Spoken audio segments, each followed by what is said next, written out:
The show features adults using adult language and discussing mature topics. You have been warned.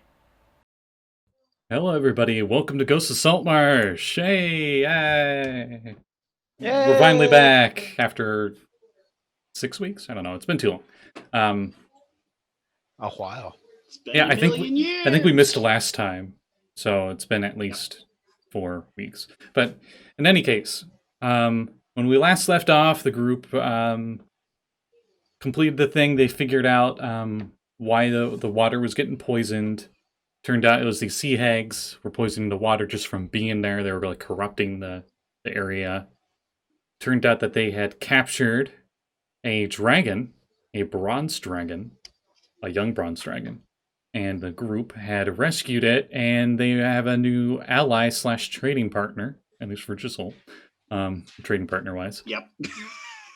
And you guys head back home with your new magic items and whatnot in the town. Thanks you greatly. And did I give you guys the reward money for that? It wasn't going to be. It wasn't much.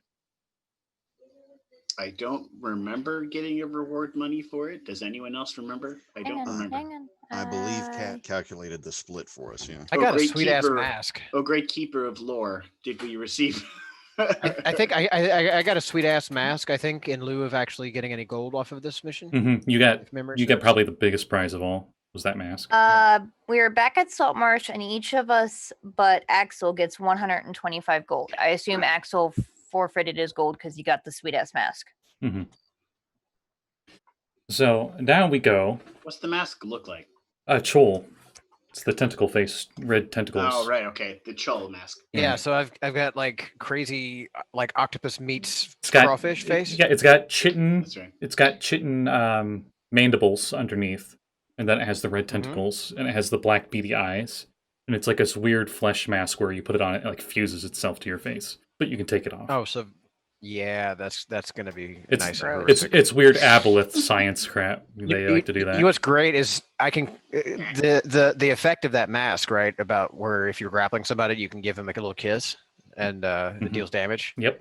Well, it doesn't deal damage; it paralyzes, which is even better. Right, but so the claw of Blibble Poop gives you the grapple attack, and crushy. Mm-hmm. So that'll be fun. But I'll be like super lobstery because I'll have the big like yeah, there's a big claw arm. Grapple, wow. slap, awesome. slap. Well, awesome. Tonight we actually don't start in the town of Saltmarsh. We start way up further in the northern part of the coast, where we see a single lady traveling on the road Lune. Now, our guest. Why don't you describe what your character looks like as you're traveling south? Okay. Bryn is a fairly average height, strongly built female. She has like probably like a permanent scowl on her face, tanned-ish skin, and like a little mole above her mouth. She's wearing like pirate gear of what would be considered pirate gear, and has a skin of a seal wrapped around her waist. I imagine she's probably jaunting her way down the lane, probably giving several people stares as if not to approach her. But besides that, she's very serious. It's a well-traveled trading road that is on the coast, so the beach is visible from here. And you, I believe, are on a very simple mission. All you're doing is you're heading to the town of Urskarn to deliver a message. I'm trying to double check Yes, I believe. our little plot hook here. But in any case, so you're traveling down the road, and do you do anything to pass the time? It's fairly boring for the most part. I guess I would. What? You've been assigned the simple task to deliver a message from a half-elf noble named Orovis Rawl to the wealthy merchant in Saltmarsh that goes by the name of Solmar. While heading there, you've been told that you will travel through the small town of Uskern. The message isn't urgent, so you can take your time. They've already paid half, and you'll get the other half on your way there. Or when you get there. I sure hope so, or there will be hell to pay. I'm sure to pass the time, she pulls out her regular pan flute and plays a little tune. Take on as me. She's walking. Got it. Do, do, do, do, do, do, do. Yeah. I gotta ask, the seal skin, what kind of seal? Is it like a sea lion, or is it like an elephant seal, or like what are we talking about? I would say it's like a sea lion. Sea lions are usually the little cute ones, little cute gray ones that they normally have. Yeah, I would say it's a little cute gray one. There's leopard seals. Those are the fierce fighters. They're gray with like black speckles. Mm-hmm. They're very sleek and fast. Mm-hmm. What are the fuzzy ones? The brown fuzzy ones? I had a seal. Baby seals. Put up. Oh, Fuzzy seals are babies. Like That's that's why. because they stay all their time on the ice. They don't go in the water yet, so Mhm. they have to be well insulated to keep warm. But yeah, once they grow into adulthood, they shed that fur and just become big blubbery. Oh, sorry. I'm she's looking looking up at pictures of seals. now. What kind of seal? Oh, it's a. Oh, look at that. Okay, sorry, it's a sea lion. Okay, we'll go with sea lion then. And We got seals with ears and seals with no ears. It's so cute. I'm sorry. Okay, I'm done. And this road is a little more than a gravel track that hugs the coastline. The day is hot and the air is thick with the scent and sound of the sea, something you are quite used to. Suddenly, up ahead, you hear harsh cries and the sound of a scuffle. Well, I will go. I will draw my rapier, and I will go towards the sound. All right. As you go around the corner, rounding about the curve, you see a woman kneeling next to a body, sobbing as she hunches protectively over the remains. This is off the road, like in the beach area, like the dead bodies in the sand. Circling around in the air, a few feet above her, are 8 weird bird-like creatures. They seem almost like they're women, but their bottom halves are like bird-like with the bird feet, and they got the big wing arms. They have horrible-looking faces. And they are circling around above. Would I know that they are what they are? I would say you have heard tales of the creatures of harpies. Yes. I They're one of the more common ones, I would think. Yeah, I'm sure. I run up to the person kneeling over the body, and I say, "Get to safety. I will take care of this as best I can." The woman stands suddenly and goes to turn around, and as she does, we cut to everybody in Saltmarsh. So everybody is in Saltmarsh. You like that jump cut? I love it. Beautiful. You guys are back home. Maybe getting kind of bored Hey, of nice. the heroes. Heroes A welcome. surprise! And he's got like the mask on. Ah! You almost get a nice knife to the face. I would say it's been maybe a few months. Town's been pretty quiet. It's getting colder. It's autumn, getting close to winter by now. Ooh. Have I figured out how to attach my tricorner hat to the front of my mask yet? I will say so. It's more of you. Okay. You figure out. Oh, I put the mask on first, and then I put on the hat.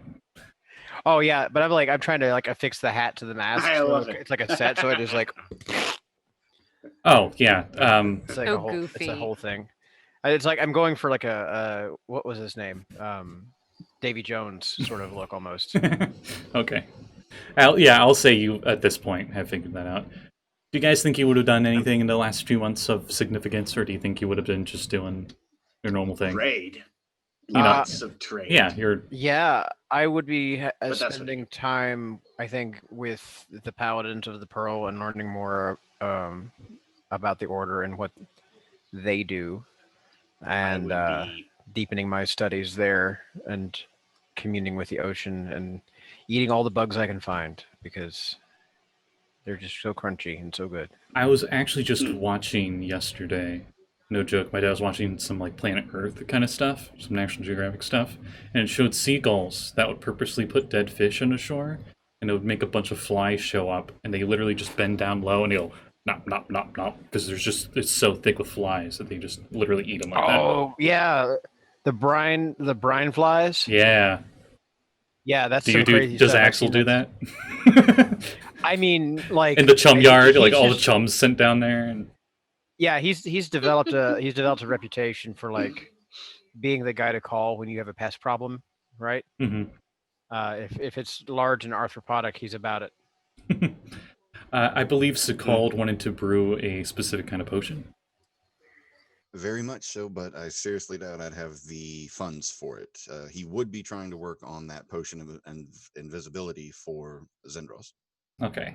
I would say you probably have been working on that most of the time, and the funds is probably the biggest issue more than anything. But you've got everything at a relatively stable chemical compound where like it can stay that way as long as it stays in its little vacuum that you have it in, and you can add the ingredients that you need once you get them, once you're able to afford to get them. Oh yeah, and if anybody like because Axel's kind of a goofball like this, he would probably like be keeping a kind of a side eye on like the local relationships and things, and like quietly suggesting to people at the bar that like he could marry them if they were wanting to. 'Cause, like he could just cast ceremony and get them Please married. tell me that there is like at least one really awkward person that like tries to gently let him down. Oh no! He's not proposing. He's not proposing marriage to anyone. He's saying it's like if you need to get married, I can help you out. Like It I was can- just I can like get for you 2 married. seconds, Kat had that realization. It's like, yeah, no, there are some people in town that would have that too. That thought too. I honestly thought he meant along the lines of a Skyrim NPC until I realized he could facilitate. that Yes, no, I would not be. I would not be suggesting marriage to himself. He would be suggesting it's like, hey, you know, if like you need to elope or get away or get married on the down low, I can help you out. Yeah, Because phrasing matters there. Farron Castlar, the halfling druid that lives in the grove just outside of town, is like, hey, what are you doing? Get off my turf. I'm the pastor here. Shoot. Get. He's like the camera's like just below because you're so tall, and it's just like him hopping up. yeah, just like I feel amused at this irate little halfling. But like, And he looks like Radagast the Brown. Just a halfling, though. I've written down that I have a discount on 600 gold worth of scroll stuff. And I have no idea what this means. Me neither. I would assume that like we did a favor for Zendros and she offered to give us a discount. I believe that's when you were asking Sekald's master about the different spells and information. Yes. And you were going to have that for. That might have been it. resources. Because I know that's the thing that Abby's been trying to do for a while. Is Did you trying to want get to- her paws on more wizard spells. Okay, which ones were you thinking of? It's been a few months, so I would say you would get... Actually, I'm going to roll how many spells. And we'll say that 600 gold worth of debt is paid in these few months. And you'll get Okay. 3 wizard spells. Ooh, okay. So first, definitely. Let's see. I already got rope trick from just because I wanted to make sure I had it. Magic weapon. Actually, can I look at some stuff and go back to you? I know I had them written down somewhere. I gotta find them. Yeah, sure. Does Katie do anything for the few months? Katie probably just goes back to working her regular job at the docks because, I mean, she's not. Oh yay, we're heroes. Okay, I'm gonna go back to work. She definitely takes a lot of time to sample various foods and drinks throughout town since everybody treats us to stuff now. They probably pay you and- a silver a skyfish for each skyfish you kill, because they're the pests of the sea, and they probably come up on the dock all the time. So like That's one will swim, dive, fly up, and you'll just like roundhouse kick it and kill it. Do they like compete with the seagulls? Actually, seagulls. they're like a dandelion in the sense of like as a weed. So there's like no seagulls right now because the Like if skyfish you hit are them, they explode and make a lot of them. I mean, the skyfish are like ridiculously heavy competition to the point even seagulls have gone other locations to scavenge. wow. Because Are they good to eat? Because skyfish are like tuna, maybe smaller than tuna. They're medium size, so they're big. Good lord. But yes, they are delicious. Also, Great. That's another I reason why think- they I pay think- Katie for them fresh. I was gonna say, let's start a business. I think that I always keep a handful to give to Axel because I know Axel likes to, keep up with snacks. And the other thing is, I kind of keep track of like, I think Katie just kind of knows where everybody keeps all their secret stuff. So wherever Sekald keeps his money, Katie, like when she sees him running low, she just puts money in the till. So I think over a couple of months, I give Sekald like 1,000 gold pieces. So Sekald, put 1,000 gold pieces in your money, and I'm taking it out of mine. That's adorable. You are Wow, adorably okay. ridiculous. Thank you. Mm-hmm. So you just randomly you're out of money, and then like there's money in your you're like, where the hell? And it just keeps little bits of money until a couple months go by, and you've earned 1,000 gold that you didn't know where it came from. I love it. Mm-hmm. I Certainly don't need to wouldn't. buy anything. So I have everything I need. so I know this is Good like a old whole monk. other dimension from Waterdeep.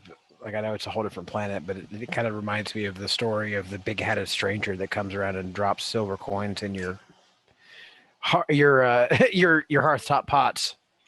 I I isn't that forgot I the did that. isn't that I one of the forgot that. many holidays? mhm. Oh no, that Waterdeep. was one of that was like a thing that Rolf started when before As the soon as time he skip. got invisibility and we got Mhm. loaded during one holiday, he just started breaking into people's houses and leaving them money. Mhm. Kevin's like, "What do you do to waste time?" And Jesse's like, "I got this." Well, I think because the way Katie sees it is like she bought all these cool things she wanted. She maybe bought like another dozen lanterns, and then she's like, I have nothing else to do. And Sekald always looks really busy and is always doing something, and it's interesting. And it's like, I want to facilitate that, like, because I get bored real easy, so I just want to see what he's up to. Katie, I have to ask you, have you ever considered maybe paying for an establishment to put up all your lanterns? I mean, you have so many lanterns. Wait, But nowhere to Axel gets grabbed by the wrist, dragged to Katie's bedroom in the house. The door opens, and there are lanterns on every wall. This is a fire hazard. this is a bright idea, but it's maybe not the brightest idea. It's really nice, isn't it? I mean, it's very illuminating. When- How expensive is this in oil a day? I mean, you must be going through like a seal a day. People leave stuff around. A seal a day. Seal oil. Whale oil. I'll think I whale. mean, Oh yeah, there is a. I have a specific fish for that. Wait a minute. If it's whale oil, then that's less of a fire hazard and more of a explosion hazard. also more I mean, expensive. Yeah. Well, Super whaling, expensive. Whaling was a common thing back then, but But seal Just because blubbers, it was rendered seal common doesn't blubbers mean that it also was cheap. You're ineffective. right. It Well, still was probably expensive, but you know. Oh no! There's like a specific fish, Axel. You would know that would be good for oil. Oh yeah. Yeah. Seals. I gotta find Oh, it. Zeb's guide. Olive flounders. Hey. You know, come to think of it, if we're going by just a slight disconnect here for Dishonored rules, the whale oil itself in that quantity would be enough to light the entire room without ever having to actually light the wicks. Okay, I mean, of these tiny little creatures that are more in the colder areas of the underwater kingdoms, aka up north. And they're simply called oil whales. They're tiny cat-sized whales, but they have a immensely huge greasy coating on them of oil, and they're pretty much like just a sponge with oil in them. Do they harvest them like? They harvest them for oil. But I'm saying, like, do specifically. they like? Is it a catch and release thing where they catch them and then scrape them or No. squeeze them or? No, Oh, but they they straight up repopulate harvest really them. fast. Okay. Plenty As of long the as it's sustainable, I suppose it's okay. Yes. Yeah, it has Like, a 'cause I- chubby I black suppose- body, a puckered blowhole, a wide mouth, and it makes it look exactly like a miniature whale the size of an average house cat.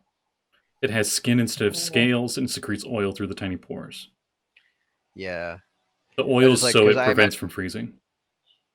I imagine Axel probably has more vested interest now in making sure that the fishermen of the area like are practicing sustainable fishing practices and not like overfishing or polluting the waters or anything. I'm going to be overstepping the meta, but it has vulnerability to fire. Well, it's I also underwater, mean- so It's underwater, so that's unlikely to happen. So it cancels out the resistance to fire. Right. Right. So I'm pretty much The what I'm saying language is of if it fire. somehow gets lit on fire and it swims under the water, it's still on fire.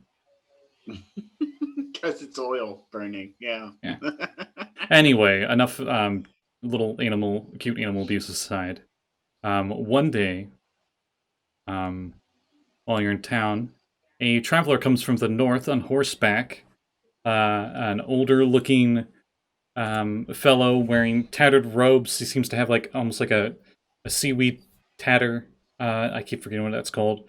The college alumni usually have them. The big ribbon thing that goes across. I'll just say it's a big scarf. And he's got this big, scraggly, brown and gray, wiry beard that just seems covered in sea salt as he comes into town. And who would be out in the public the most? How do you think? probably Josul. not me. Josul's all about the public because I'm a merchant. Sekald's a lab rat fish. Okay. How much At time least- did we have to kill? A few months. No specific Okay. time frame. Just to cover what trade I do, Mhm. because then everyone kind of had a thing. Oh, sorry, Abby, did you have something you wanted to? No, I was just saying Abby's usually at the tavern. Okay. I spend the first month quite literally trading phosphorescent plants with the dragon. And then the other 2 months I trade with everyone else. So the first month is spent decorating the dragon's house with phosphorescent fungus and underwater plants. So the dragon has a nice glowing underwater cavern now. It looks very beautiful. All the other dragons will be jealous of his decorum. He can brag at least. Various colors too. I didn't stick with just one color, so he's got a nice menagerie of colors under there to go with. Okay. I rolled this real quick for business stuff, for trade. Mhm. First month, you did this. Unfortunately, you saw he didn't buy it for as much as you'd hoped. It cost you more to get it than to sell it to him. Which made it kind of difficult, but I'll say you were selling other things that evened it out. So you're like, you didn't, what is that, bear or? It was in the black. Yeah. The next, Profit-wise, you're in the black, meaning you made money, but you also spent money, and it kind of evened out. Yeah, Yeah. you're And the thinking green means you're bear. making money, and the red means you're losing money. yeah, What you were thinking, Scott, was bear bull market. Yeah. and Yeah. That wouldn't really apply here because he's not talking about stocks. He's Yeah. talking about like sales. Right. yeah, yeah, Stonks. yeah, no stonks here. Maybe in Ravnica, but not in Greyhawk. The next month, you actually make profit. You make 60 gold in profit in sales overall. And then the next month, this last month you've actually been doing worse because unfortunately you bought a bunch of swimming trunks and it's getting the colder season and you're like, crap, no one's buying these. So you had to sell them at discount, so you lost 40. So your sum So I total ended of up profits losing was 20 for the last few months, we'll say. I should record that down here somewhere. Under money. And Business. as you're sitting here at your spot, and you probably have like sale on swimming trunks, 50% off. Yeah. This middle-aged human gentleman, maybe not gentleman, but middle-aged guy in robes, comes up to you and he says, "Aye, might you be Josul That I am. of Saltmarsh, Mhm. the merman merchant? But of course, I say, smiling. And what of the rest of your crew? They're here somewhere. How would you feel if I had a job for ye?" I would have to talk to the rest of the crew, but I'm sure we could fit something into our schedules. I don't know of anyone having anything pressing to do. Well, the word of your group has traveled far across the sea. I Good. may need of your expertise. I will be at the local tavern. And he points at the snapping line. One of our members might be there. If you happen to see the halfling Abby, she will most likely be there. She spends a lot of her time in the tavern. And he heads that way, and he's on a peg leg.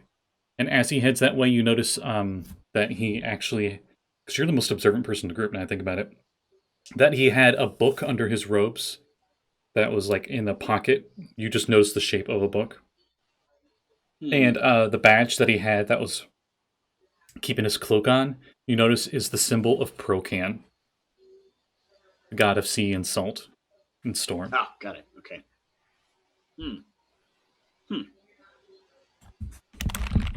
Well, I go one by one, gather up the group. I'm assuming the next, probably more public person would be Kade, since he's already heading over towards Abby. It's like he'll see Abby already and probably tell her the same thing you told me. So I find Kade jump kicking fish at the docks, I'm assuming, and mention the job to her.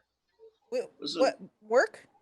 Yes, there's an older gentleman, presumably a wizard, as he had a book tucked away in his robes. I like to think she turns around and like clever, a fish is like stuck on her head like a hat and just flipping around. Work? Yes, actually. A job of sorts for our expertise. An older gentleman wearing a symbol of Procan and carrying a book under his cloak. I'm assuming a wizard of Procan, but I don't want to jump to conclusions just because he had a book. Could be a priest, I guess. And of some sorts, needs our assistance with something. Said he was willing to pay. Okay. I didn't negotiate pay yet, but we'll get to that once the group of us. Uh-oh. Talk You let him about go talk to Abby first? Oh, no. I told him where Okay. Abby was. All right, I wanted to in that argue this, case- but yeah. But Abby's in the- super duper nice. She's probably gonna be like, it's okay, we won't do it for that much. Good point. Maybe you should go ambush him at the tavern before Abby sees him. What's he look like? Old I man? give him the description. Okay. Imagine I a don't remember all stereotypical the salty status. sailor, but wearing robes. Okay. Sounds good. And I run away, heading for the tavern. I just imagine he gets to the bar, opens the door, he goes, "Is there a?" And then Kade just tackles him out of the door. Yeah. I guess I look for Axel next, since I pretty much know Sekald is in the lab, labbing away. I'll say coincidentally, Oh. Axel, you are back right now. You are Yeah. with Okay. That's okay. I Then look for him probably underwater, attempting to bash something over the head and eat it. Yes. So you will probably find me around the dock areas, just crab hunting. They are plentiful here, Axel, especially this time of year. I have a possible task for us to complete. For money, of course. Oh, what kind of a task? Our reputation precedes us. An old man wishes to speak to our group and recruit our services. He bared a symbol of Procan and had a book with him. And I'm assuming since he's wearing robes, that means he's either a priest or a wizard. Okay. Either way, sounds like money. Do I know this Procan? Let me make a religion. This is a religion check? Yeah, I'm gonna say there's no need. Because you've been dealing with a lot of religious folk with this specific domain of deities. Procan is mostly a human deity, but he's also worshipped by tritons and sea elves, though not as much. And he is chaotic neutral, and he's equivalent to Talos in Forgotten Realms, if you know Talos. He's like an apotheosized mortal? Yeah. Equivalent to, deals a lot with storms, a lot of worshippers of Procan, which is pretty much every human sailor in Orth. That's not evil aligned. They drop pearls and gems specifically into the water as offerings to keep for Procan to not have his wrath upon them on their trips out in sea. Similar to safe. Yes. Alrighty. Well, but he's definitely more of like a surface ocean one, and not like an underwater deity. Okay. All right. He's more storms than like typhoons. But he's not like the Crawley Deeps. Oceans, and he's also, surprisingly enough, for salt mines as well, because he is the salt god as well. Salt, yeah. Salt the god of salt. So he is also the god of Twitch players. Yes.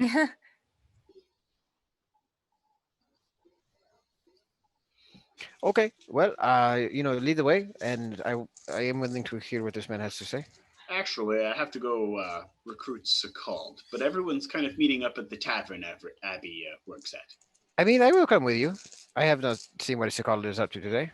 I'm assuming still brewing that potion he was talking about. I mean, one can assume, but it's always good to find out, yes? Potions take a long time. That's just for my line of work. I've learned that. Several wizards I deal with in the past have said it takes a long time to brew a potion. The only person who doesn't take a long time to brew one is a cleric. If they're making healing potions, oddly enough, they don't take that long, for some reason. It's probably the favorite of their gods or something. I would imagine it has something to do with that. Not familiar with the magic myself. More of an enchantment and illusion person. Yes, well, I talk and walk while we're going to recruit Sekald. I am not overly familiar with the magic of the Men of the Cloth. I just am learning about the powers of the Oath of the Pearl and what I am able to accomplish with my own devotion to the ocean. Which is set in motion. Hopefully not too much of a commotion. Sorry. Anyway. If you guys want, we can just skip ahead to everybody's at the tavern. I'm enjoying the interaction though. This is fun. So it includes a little bit of locomotion? Nah. Aha! Well done. But yeah. Sounds like someone's trying to become a pun wizard via promotion. We chatted up and make small talk on our way back to recruit Sekald to our task. I'm assuming he's in the lab. At least that's what I assumed. What would Sekald be doing on a normal day by day? Well, if apparently I can't talk. Creating the potion would probably take most, if not all of the time. If there was any spare time, then maybe creating a couple of extra potions of healing for the group. But knowing how long it's going to take to actually make the freaking potion of invisibility, it's probably centered on that. To be fair, though, killing potions don't take that long. One day when compared to the other one isn't that long. But just saying, I still got two, so you're cool. I was about to say healing potions are like meh. The standard pH potion healing literally takes 1 day. If you wanted to brew those. But all the wizard potions are like 8 months. It's not true. It's based on rarity. What's your potion do? I get +1 to my strength. How long does it take to make? 6 months. Yeah, the potion of invisibility, it's less of the time that's a problem. It's more of just he doesn't have the materials for it yet, aka the money. Also takes a fair amount of time, I think. But I'm just saying he would have had it done by now if he had the money. to be fair, I am halfway there in funds. It's just a matter of when I'm going to be able to actually spend them to get. Well, the hey, materials. we're maybe gonna get paid for this. Again, only halfway there now. Mm. I'll say they arrive just as you add the tattered cloth, ethereal cloth of a ghost to the potion of invisibility concoction. It just successfully mixed into the compound. Oh, lovely. And that's what you guys see. Yes. Okay. So, Or don't see. Invisibility. Sekald, are you busy? That depends entirely on what your next sentence is. Oh, it's not mine. It's Josul's. Josul? We have a recruitment that we have been asked to participate in for, of course, profit.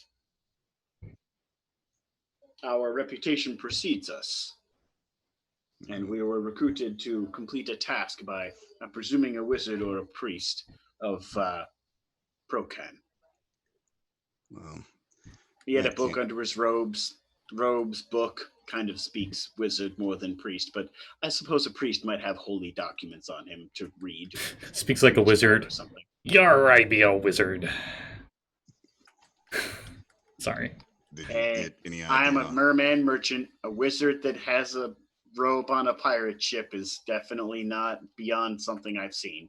The merchant. I just traded glowing fungus to a dragon. Okay, a guy that casts spells on on the deck of a ship is not weird. Sure. But yeah, no. So that's what we have so far. I wanted to get everyone together first before we went over the details and the price. My reputation preceding us is almost never a good idea. I find that if you can make your reputation large enough, you can get a lot more of what you want at a lot lower price. I don't know, Sekald. I think it is better to perhaps have a reputation precede us for a job than for having someone trying to kill us. That's usually what it is. Time, anyway. Axel. You have to have time for the second one. All right, let's go. Yep. All right, so you arrive at the snapping line. Real quick before you do, though, since you're doing a lot of alchemy stuff, I will ask, do you think you would have got goggles? You know, for eye protection. You know, you don't want to get the concoctions in your eyes. Well, let me phrase it this way. Take into effect that Sekald does have the shield spell as a reaction. Wouldn't that be enough to prevent any type of alchemical damage? Yeah, sure. I was just looking at my Zebediah equipment, and I have goggles on there. Okay, Yeah, but well, shield wouldn't help against like a Splash of acid or saving anything. throw. okay, that is fair. Well, since it's from your Zebediah's guide, is there any additional benefit from the goggles? It's a very minor item. It's like real world swimming goggles. I thought I just had it open. Why did it close? It's a mystery. Josul's got to use the little merchant's room. Okay. You know what? Never mind about the goggles, unless you want the aesthetic when you're doing alchemy. Because all it does is you can see twice as far underwater while wearing them.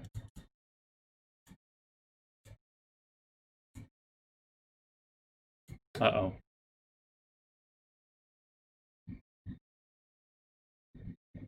Because I think there would be a condensation problem with the ice armor and everything. Oh, hey, Scotty, you're back. Hey. Hi. Don't know what happened there, but it happened. Sekald accidentally froze the stream. I don't know. Gotcha. Yeah, never mind about the goggles. It just allows you to see twice as far underwater, was all. I was going to say, though, as Sekald, there's another medium famous character who goes around with cold powers and his signature goggles, and that's Captain Cold. Leonard Snart is an amazingly campy villain, and I love him to death. Same. He's also Also. snarky. Yes. Yes. So you all are at the tavern, and the old guy introduces himself and says, "Actually, wait, Blake's not here yet." Hello, kitty cat. Well, before they get there, Mm-hmm. Katie found. I would say Katie ran there. Can I do like a perception check to see if I can recognize the guy that Josul described to me? Sure. See if I interrupt him. All right, let's see. My perception check is a +2. This would be great. You notice. Ooh, I got a 17. All right, he's pretty obvious to know in the crowd, and you notice that he's the only one that got a drink. And after he got the drink, for some reason on his tankard, it has a salt rim on it. I immediately maneuver my way over and I say hi. You must be Katie. Whoa! How do you know my name? I have been foretold by Procan. Really informed fellow, huh? Aye. As he puts the cup down, and Okay. it kind of a little slams a little bit on the table. So, Katie was like ready to go into like the annoyingly happy Yeah, like and he's got like jibber jabber. one eye like this. Rotten But when teeth. he knows her by name and he says that, she's like, okay, I'm gonna go find Abby. I'll be back. And like she very awkwardly like leaves because it creeps her out that he knows her name. And I run into the kitchen looking for Abby. As you run in, since you were being so observant, you see him go like, then take salt and put it in the drink, go like this, and then drink. I like do that thing where I went through the door, but then I lean back to watch him finish. I'm like, oh, Abby, Abby, Abby, Abby, Abby, Abby, Wait, wait, Abby, wait, Abby, wait, Abby. wait, wait. Oh God, what? What? Hey, Abby has like 4 arms, all with plates. Mm-hmm. there's this weird dude. He knows our names and he's looking for us. Josul said he has a job for us. Everybody in town knows our names, Katie. We Yeah, could kind of but- save the town. Yeah, but he's not from in town. He came from out of town and he knows our names. He said Oh. some dude told him though. Well, I mean, didn't we like officially get that sort of letter from King Scotty or something or another about we got a like letter? I think Oh, I didn't vaguely see it. remember something like Here that. we did to a degree. You have Oh. dealt with nobles in his court. There's this flash of the scene where like everybody's talking about the letter and Katie was playing with like one of her lanterns and completely missed the whole conversation about the letter and being recognized. Mhm. Yeah, that Flashback. tracks. Oh. Okay, yeah, you make a good point. He also is doing weird stuff with salt out there. I don't know. But Josul said send him here he was looking for you too, and I guess he's got work, but we're supposed to wait so Okay. Josul can negotiate. All right. Love the smash cut Oh, idea. by you the way. smelled lime in his drink, by the way, Katie. Though you're in character, you would not know what lime is. His drink had this funny citrusy flavor like to it. I smelled it. Okay. Smells like lack of scurvy. Aye. I go back to the door and do the Scooby-Doo head thing and like pull Abby out and point. See him. That guy over there. He's just drinking it, but you notice that it does for some reason there's like salt on the outside of the cup. You know that the place doesn't do that. Nope. This bitch made a margarita. Yes, he did. Yep. The saltiest drink in the 7 seas. He probably brought the ingredients I- with him to make I rum. come from the island of Margaritaville. I was gonna say, is this Jimmy Buffett? Did I come to the Jimmy Buffett This is episode? the Jimmy It was just a Buffett regular episode. drink, but then he buffed it. Uh, So everybody's here. yeah. I would say coincidentally that's when everybody else comes in when you guys are peeking around the door. Yep. Bring around for everybody. Hello. Bring around for the heroes. On me. They're like, no need. They get it for free. Ah. Me too.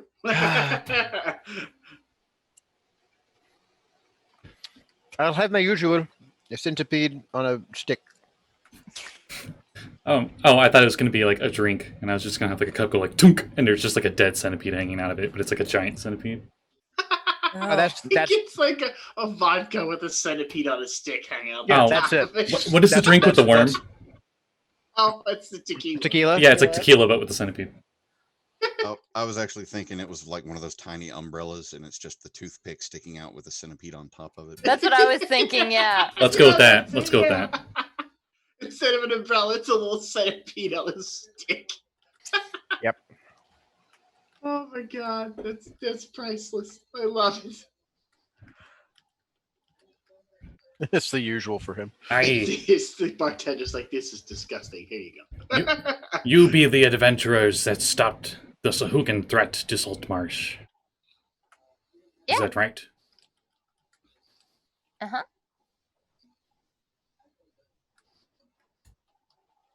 Aye, that was us. Yes. We were the ones responsible for assisting in their defeat. I was hoping I could hire you to investigate a certain island that friends of mine are on. What is so seems mysterious about this island? kinda particular about this island. Aye, It's nothing dangerous enough to hire adventurers. Nothing mysterious about Firewatch Island. Many of my friends are there, sent letters, but I have lost contact with them a few months ago. I was hoping I could hire you to investigate. Chink! He puts down a bag of coins on the table. This will be the down payment. I look at it. Give me just a quick intelligence check, Mr. Merchant. Because I like to think you could Mr. just Merchant. eyeball it and you just got an estimate of how many gold coins are in there. Mr. Merchant got a quick intelligence check of 9. It's over 100 in there, at least for the start. Alright, just all kind of nods. Looks to be a good down payment. I'm sorry, what did you name this island? You said it was... Firewatch Island. Aye, and Why is it called that? yes, that is not a remarkable name for you? You don't consider that to be unusual? No. There are many Is it strange names in the lands of Corland.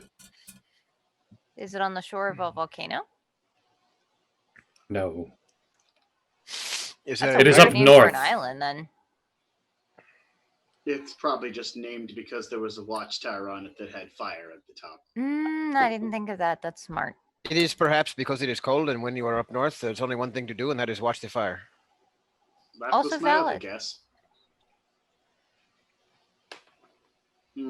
Aye, it's just an island that is a hermitage, devoted to the contemplation of nature.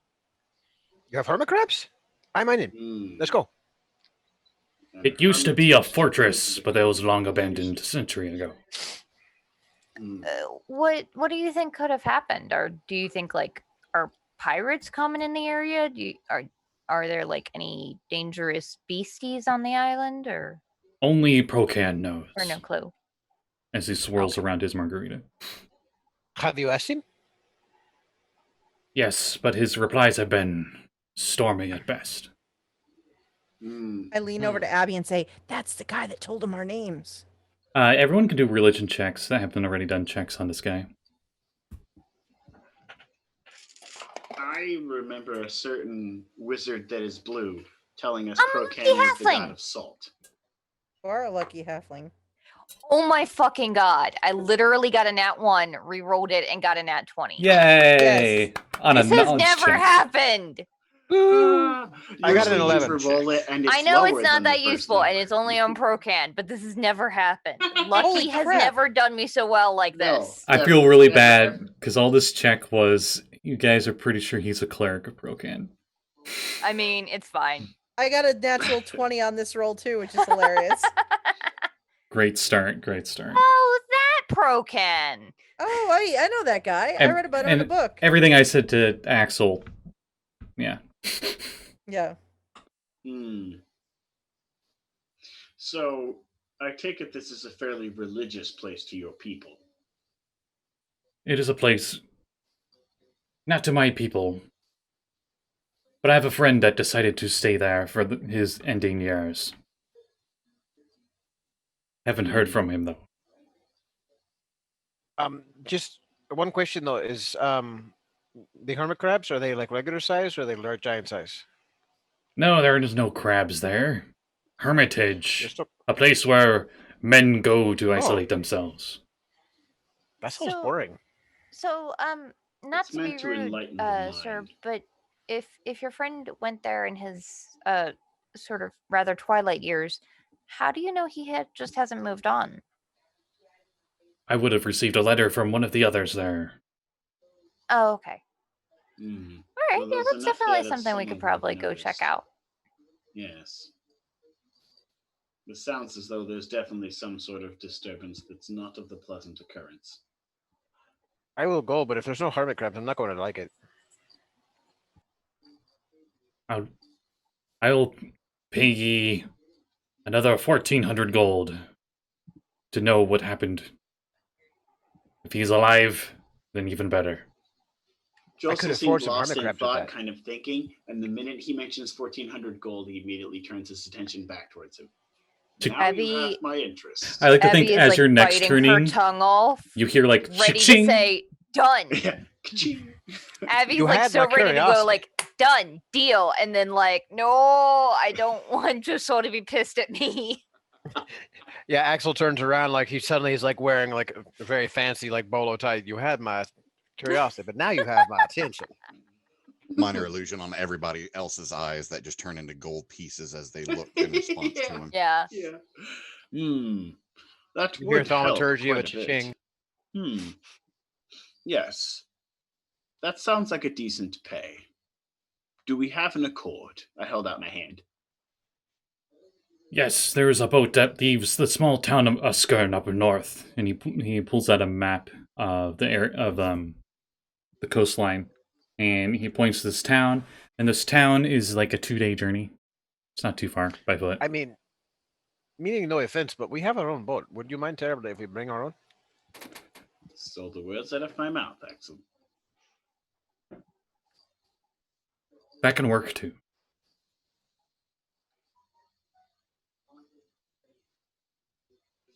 Very well then. We shall take our boat and do you want to come with us to this town or do you have your own means of transportation?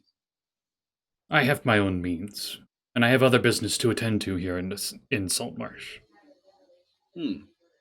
Well then, what is the name of the contact we are meeting up there? Maybe a brief description as well, so I don't meet the wrong person. That's probably smart, yeah. Oh, and anybody we should be on the lookout for? Like anybody that may not like him? Do you have any reason to suspect that he may have met with foul play? There shouldn't have been. He was not a man of violence. Took a vow of silence actually a few decades ago. Did he have any enemies? Maybe old jilted lovers or ex-boyfriend of jilted lovers? Not or... any that I knew of.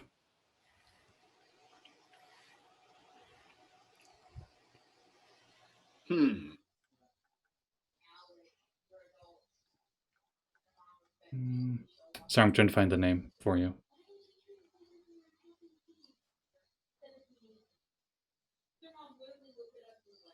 I do not know the exact location of the island. They wanted to keep it as secret as possible.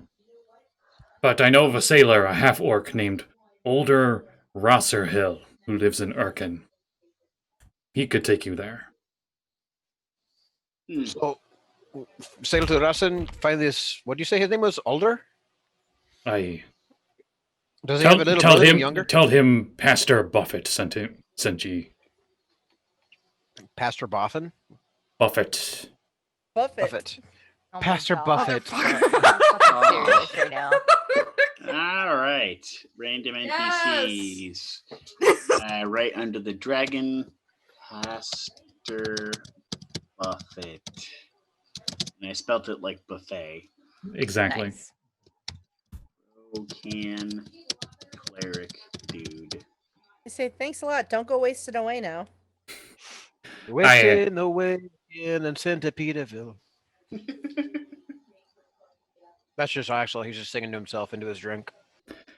It's nice to be down south where it's a bit warmer. As he continues drinking his drink. His lime-smelling salted drink. And If later we find out there's a woman to blame, I'm gonna be pissed. No, it's his own damn fault. So. Thank you for knocking that just, down for me. just so you Oh, know, man, this cleric that- is actually yeah. part of the adventure, but I changed his name for Callie. I was gonna say, like, I was there's gonna no say. way that's his name. There's no way his name is Buffett. But that's awesome. I like that you changed it. So I for assume nothing the but this. change. I assume you take your boat, which it will arrive by yes. the end of the day. If you take your boat, it'll be a lot quicker than by foot, Yep. since it'd just be traveling along the coast. Yep, we have a boat. We're gonna use it. Yeah. All right. As you're traveling by boat, who's up on the crow's nest? I believe Josul was the crow's nest. No, he's the chef. That's right. Yeah, he's like you the- just know where you're getting my 350-pound butt up in that crow's nest. I'm the Well- quartermaster, so I don't know where I should go. Levitation would work, even for Josul, but still. Okay, so who would be keeping an eye on things when looking I around? think we had an NPC doing that because everybody else had specific Okay. roles on the ship itself. I had stuff written down. So just based on like the skills that you would use for the checks, Mm-hmm.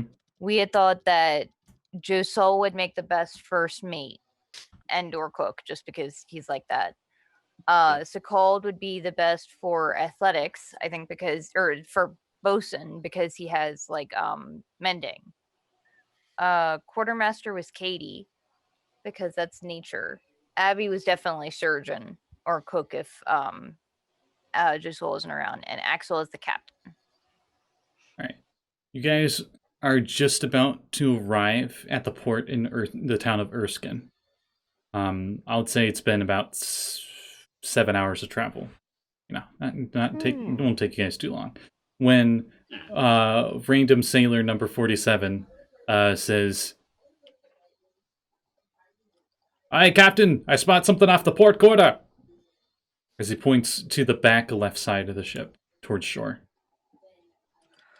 Katie And you- walks over to the mast and then has walks a straight up the telescope. mast of the crow's nest. Just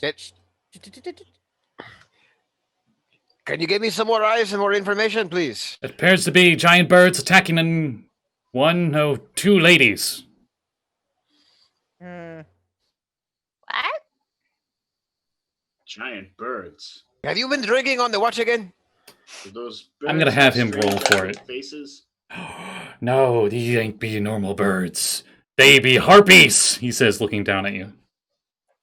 Well, that's no good to leave people to their fate of that accord. I just rolled a so if nat I 20 on walk up the Arcana. mast, How far I- away are they? Go ahead. I'm gonna say you guys are close enough that you could anchor and get there if you guys swam really quick. Is this like at the shoreline? Yeah, you guys have been traveling along the coast the whole time. hmm I do have a quick question. Mhm. How many feet is that? How many I feet? do have. From the Yes. shoreline, is the boat? Yeah. Yeah, A few hundred. From our current position. A few hundred. Right. How many? Because if I can do what I'm thinking I can do, Yeah, like I've would got it a be range of 400 for 300. I'll say- Dimension Door or whatever? I'll say 400. damn, it's just out of range. Oh, you were thinking of Fireball. No, actually, I was thinking that because I have Spell Sniper, I could use Sphere of Water Pressure that has a range of Oh, 150 yeah. and extend it to 300. But it's just 100 feet too far. Darn. Well, Well- while they're all looking, Katie literally walks up the mast, like kind of up the vertical surface of it, to get to the crow's nest to look. And then once she sees what is going on, and is like, "Oh, big weird giant birds," she jumps from the crow's nest.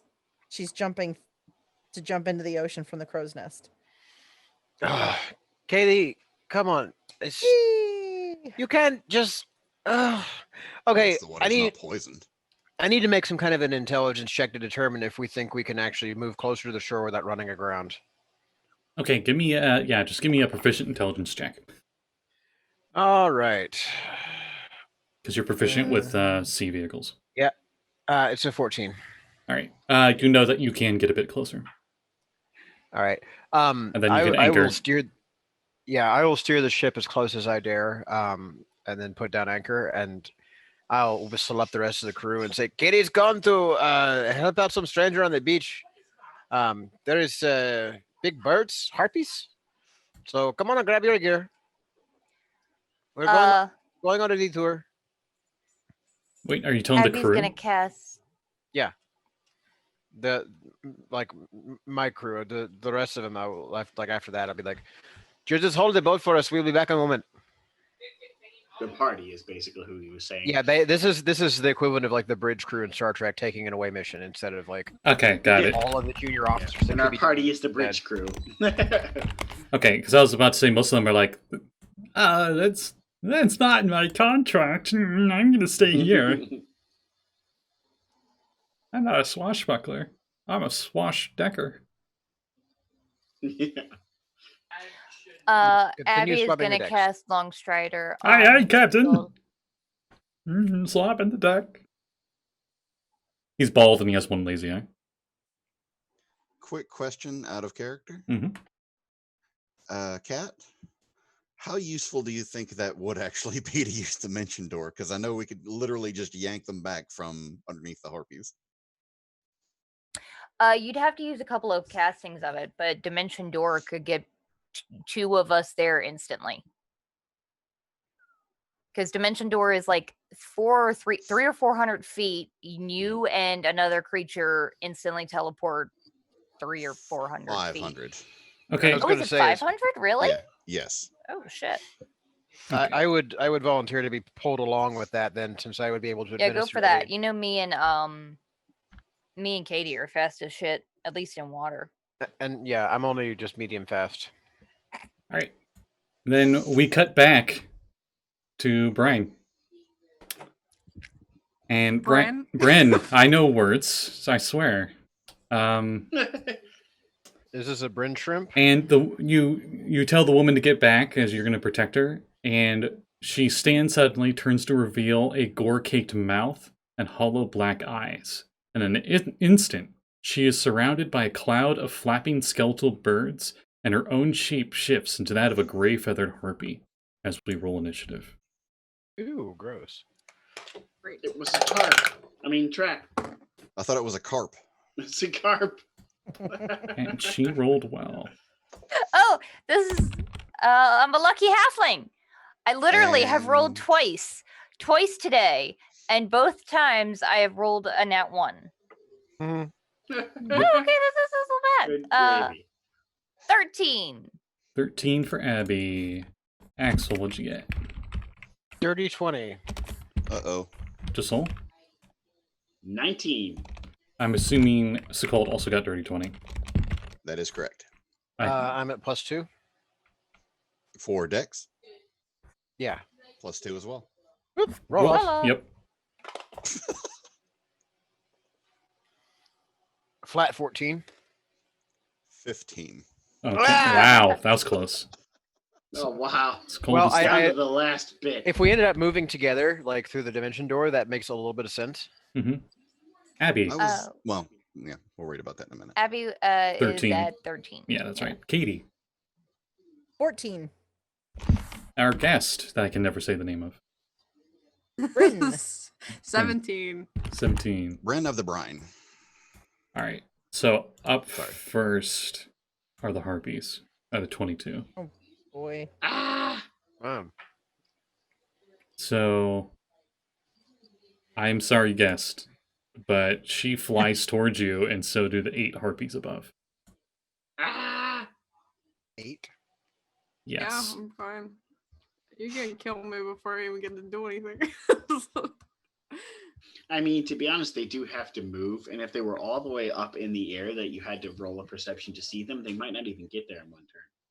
Also true. So she flies in. We'll start with the harpy matriarch. We'll start with her first. Oh, crap. this is the lady who's in front of me. Yes. So of course, the matriarch. Of course. Okay. She got a nat 1 on her first one. She got a nat 1 on her That first means- attack.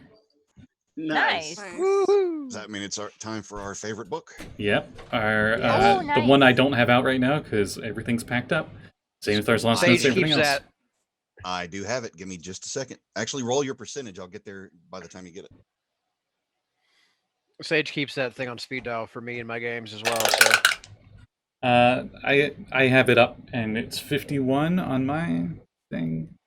So, in the process of executing her attack, she trips, falls prone, as she like overflies over top of you, as you just like immediately like lay down and get back up and dodge that first claw attack, as she flew at you in her feet talons trying to grab you. So then, as she stumbles, she comes back around and goes to try to get you with her second attack. As the dog barks in the distance. Let's see, what's her hit? The 16 hit? Yeah. Yeah. Oh boy. She rends you pretty good then. And you take 10 slashing damage. Oof.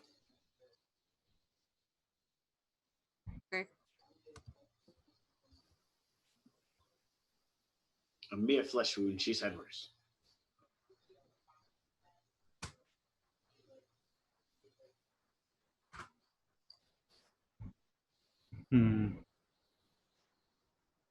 And then the other 8 attack you.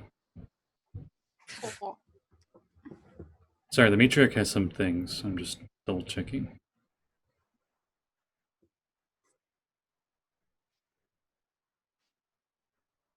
Okay. 8 harpies flying down.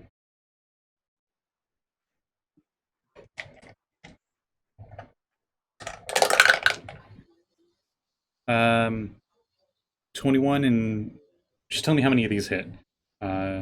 21, 16. Wow, they just want to kill you in the first session. Another 21, 17. Cool. 10 and 8.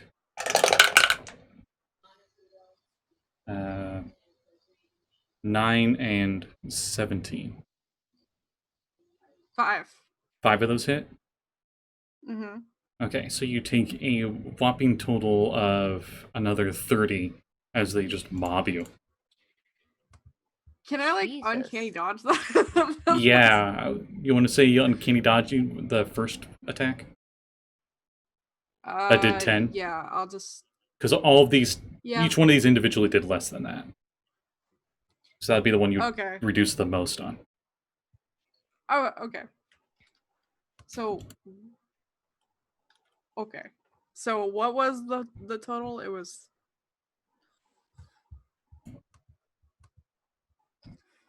It would have been 40, but you uncanny dodged the first one, so it's 35 total from Okay. everything. Cool. Sorry. It's fine. You invited me to this game, and you're gonna kill me right away. It's totally fine. Mm-hmm. Up next is Sekald.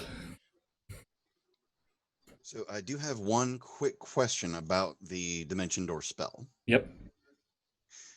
In this particular instance, it says you can also bring one willing creature of your size or smaller who is carrying gear up to its carrying capacity. Yep.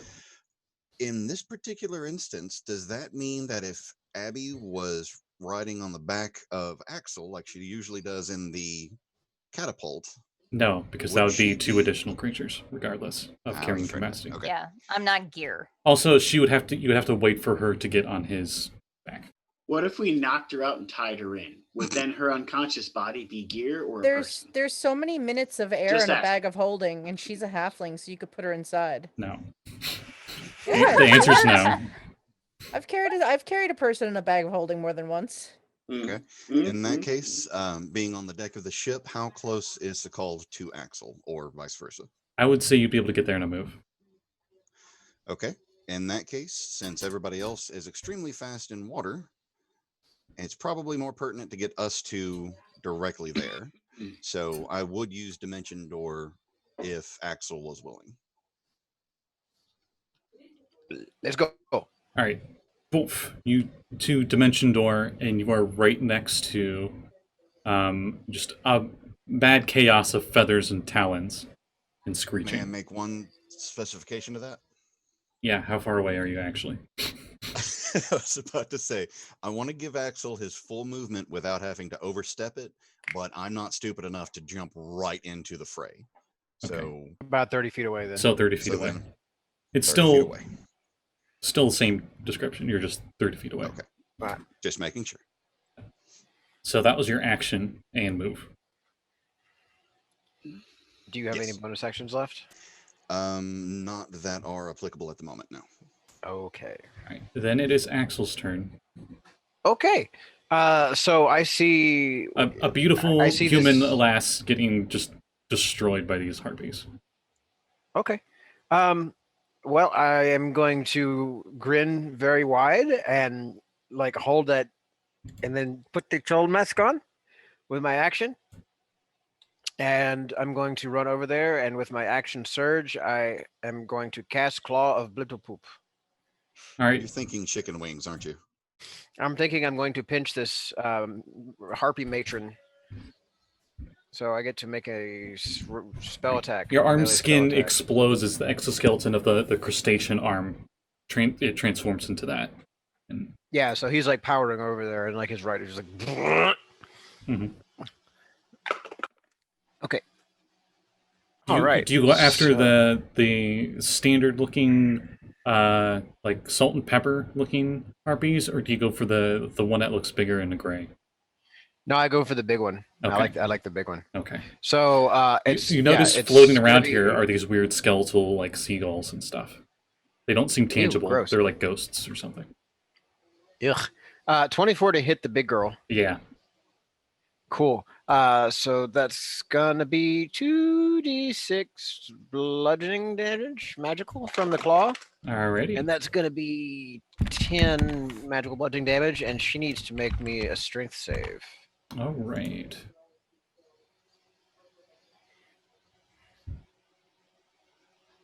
Alright, I'm just double checking her thing. Strength save.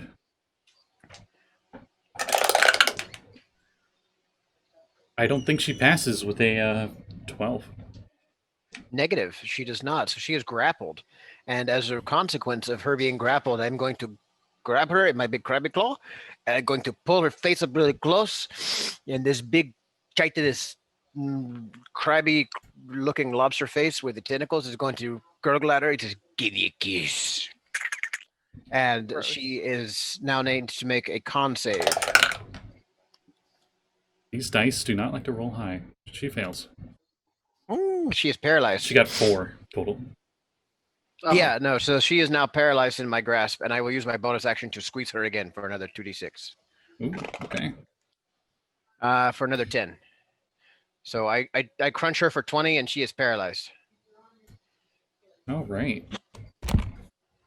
Yeah, in the blur of talons and feathers, you notice some humanoid just come out of nowhere with a giant claw and grab one of them.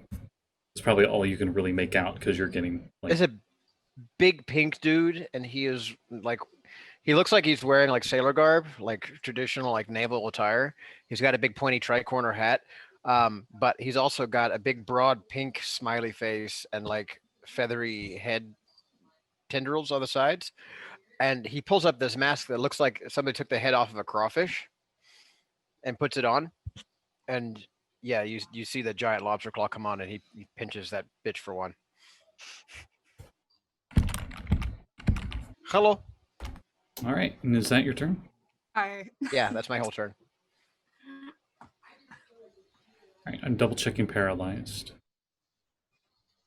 Okay, it's not. You know what I just Yeah, realized? I Any feel like attack this against is- this creature is a critical hit. Ooh. Oh, does that mean I So crit with my add another bonus two. action? Add another 2d6 on top of that. Hot damn. 8 for that. Okay. I was pretty sure that was like one of those conditions was your attacks Oh, count yeah. as crit damage, not a crit, just crit damage. Those are sick together. I love it. Yeah, I made a mistake. Anyway, Josul, it's your turn. You're 500 feet away on the boat. Oh, 500 feet. But you Is are that 10 all? feet faster because I cast. Sounds like Actually, I'll say 400 feet because Axel did move the boat closer. Yeah, 500 feet. I think that's like what, You're- 10 you're- rounds of moving. You're 10 feet faster than you were before. All right. Well, my movement speed in water, instead of being my normally speedy 40, is now 50. So You can move I guess 150 that's around. 10 rounds of movement. So, 150. You're That's a right. rogue. You can dash as a bonus action. Mhm. Yeah, Oh, and dash is an yeah. action. You can so go it's 100 feet around, my man. 150. 150 feet. If you Yeah. action dash, bonus action dash, Oh, and then yeah. move. Yeah, I do that. You know what? For the And sake of make a heck of convenience, I'm zoom. going to say you actually got within 300 feet of shore. Why not? I make a heckin' zoom. All right, so you're halfway there. You like lumber into the water, and then all of a sudden it's like just a wake appears in the next to the boat. Right. Right. It's just Yeah, you look like Hasselhoff and SpongeBob. You're just Yeah. over the top. If he breaches fast enough at the right angle, could he launch himself closer to the Collide with the thing, yeah. Yeah, that's what I was going to treat Might it get some as. air. If he's moving 150 feet around, yes. Nice. Definitely. Yep. That's I'm my gonna turn. say Brian, and I know that's not right. Bryn. Bryn. Bran? Bryn. Bryn. No, Bryn. A. Bryn. Bryn. Bryn. Bryn. In with the bri. Bryn. It's your Bryn. turn. Bryn. Bryn. Like, Bryn, brr, sorry. let me in. You know what? I didn't go with Aoife because I was like, he's not going to be able to pronounce it. Because I get Aoife, confused. you might have been okay with Aoife. Yeah. Yeah, but it's spelled Aoife. So it's Oh like, yeah, no, he would Yeah. he would Sounds have like confused oof. either way. But yeah. yeah, So- you're not prone.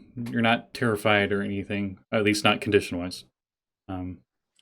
Okay.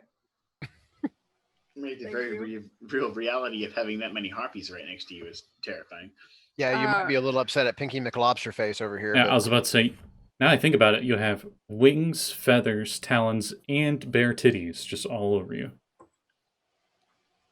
I'm sorry, what now? Not the good Harpies. looking kind Oh, of You know what? Okay.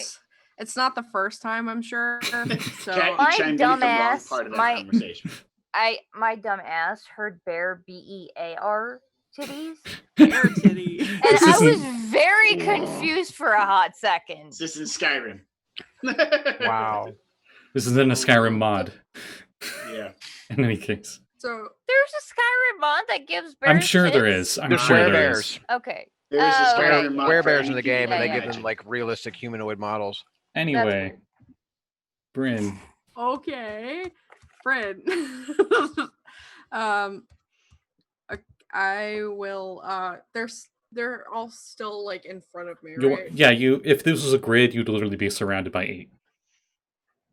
Okay. I take my swords, and I don't. Do they have a This unique is- look to them at all? Oh, no.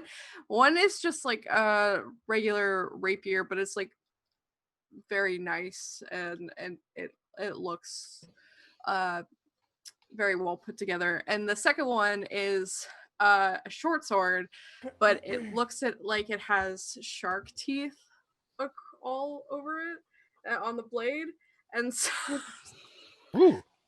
I will say none of them have armor. hey, okay, yay! All right, so with my my short sword, because they're both swords, I would. Would like you to consider this attack pink the fellow one an ally? I guess he's kind of helping me for as much as I know.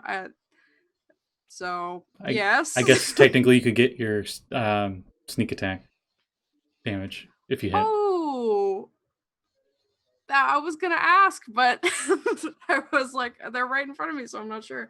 Also, it's paralyzed. Well, that's if she attacks the one you have. She's got Yeah, 8 that others one to is. deal with. Okay, so with the okay, well, that's +8, so a 26. You're not attacking the one that the pink friend grabbed, right? No, Yeah, you definitely hit. okay. So So that's sneak attack damage and then plus the extra die? Or Yes. okay. Actually, Calculator. how is it said specifically? It says if this weapon is used against a target wearing no armor, the weapon deals an extra die of damage. Yeah, so one extra die. Okay. I Okay. just wanted to make sure it didn't say double, because if it said double, then that would be a mistake, because then a rogue would get double sneak attack. In case you guys can't tell, this is another one of my homebrew weapons from my Zeb's guide. Yeah. Well, I'm rolling like poop. So, one more. Oh, that was nice. 20 with the short sword. Okay. And then Cut for that my one really bad, screeches loudly, and it's barely flying, but still up. okay, and for my bonus action, I'm going to do 2-weapon fighting and take my rapier and try to slash another one. Okay.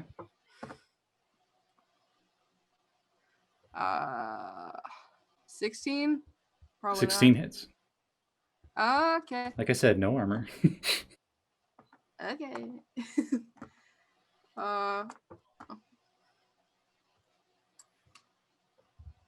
1.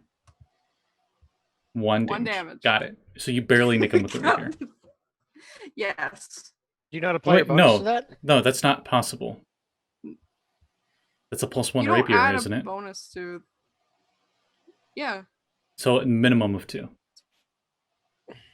Okay. Because do that then. +1 damage are is you- magical. It's not your ability.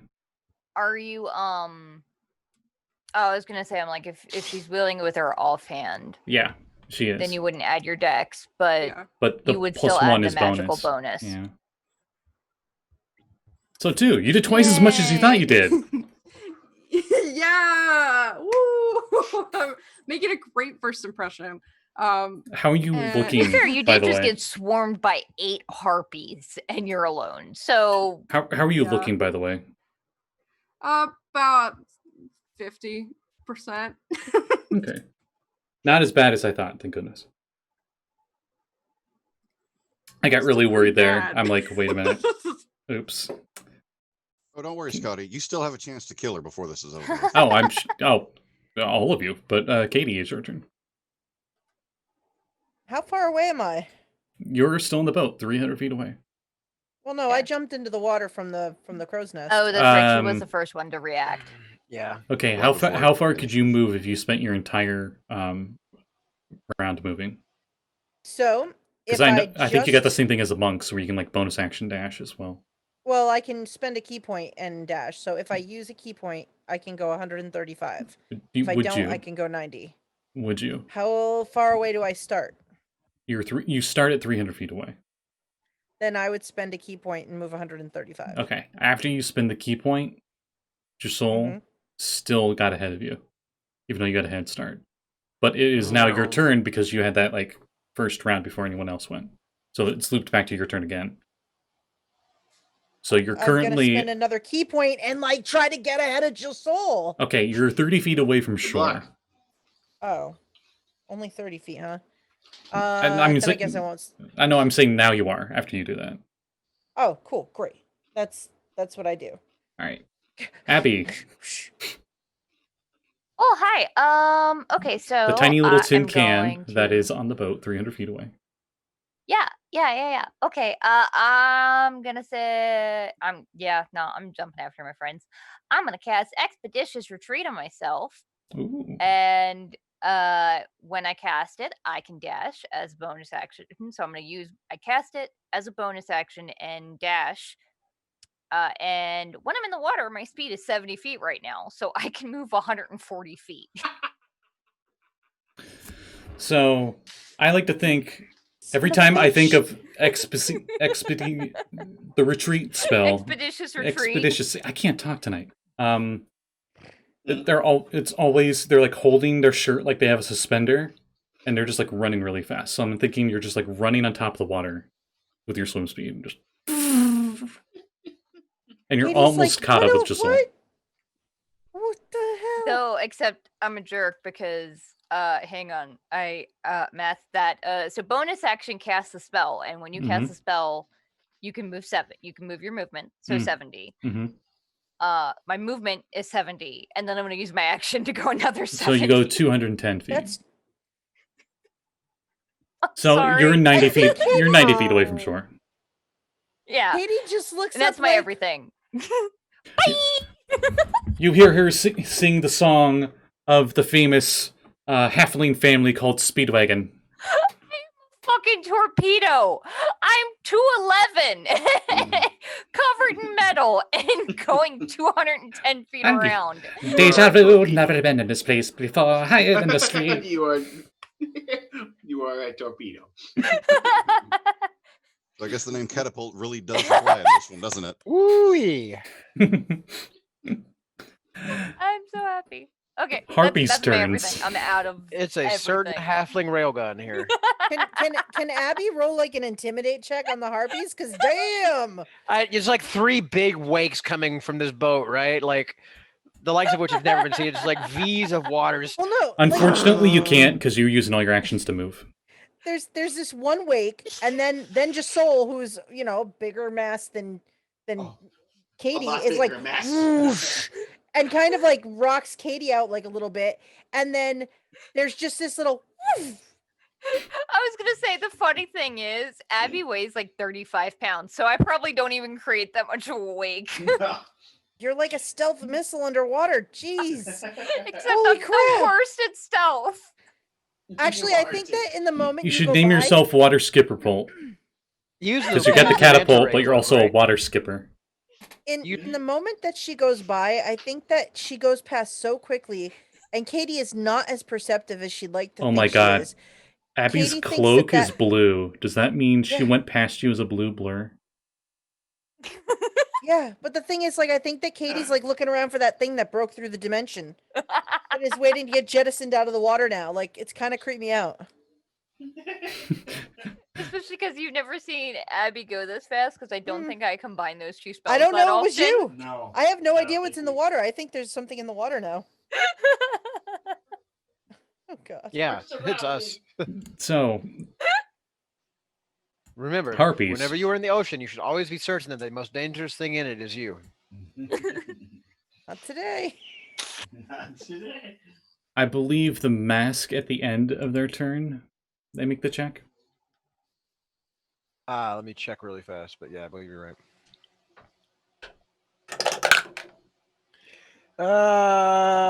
Repeat at the end of its turn. Yep. Okay, so So- the matriarch that you're grappling attempts to break free of the paralyze and does not succeed. You don't even notice that. Just stays paralyzed through this whole Okay. turn. Awesome. But 2 harpies fly away to attack you because you're holding their mom. Uh-huh. I guess that would give you an attack of opportunity, Bryn. If you okay. like on one of the 2 that are flying away. One of them peeled off from her to try to hit me. 2 of the 8 did, yes. Okay. You did actually pronounce it right this time, though, Scotty. Yeah. Like I said, I just needed to like burn it into my brain. I see the Y and I think like Bry, like fry. Don't forget it before the next round. Does a 17 hit? Yes. With Okay. which weapon, Mrs. Dual Wield? With the shark tooth sword. Okay. The short sword. Ooh.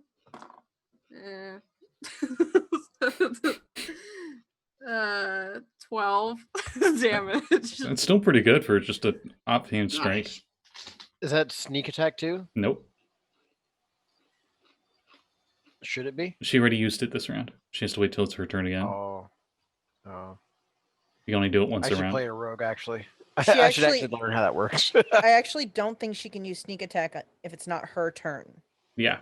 Ah. Actually, that's not true. It's not? Okay. You can only use it once on your turn. A reaction is not technically your turn. So that's why a battle master and a rogue are so powerful, because you can grant your rogue buddy an extra chance to use sneak attack. Hmm.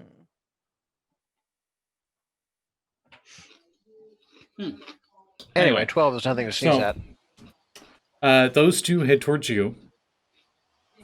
And to your surprise, instead of attacking you, both of them start singing a song. And Oh, I no. need wisdom saving throws from literally everybody.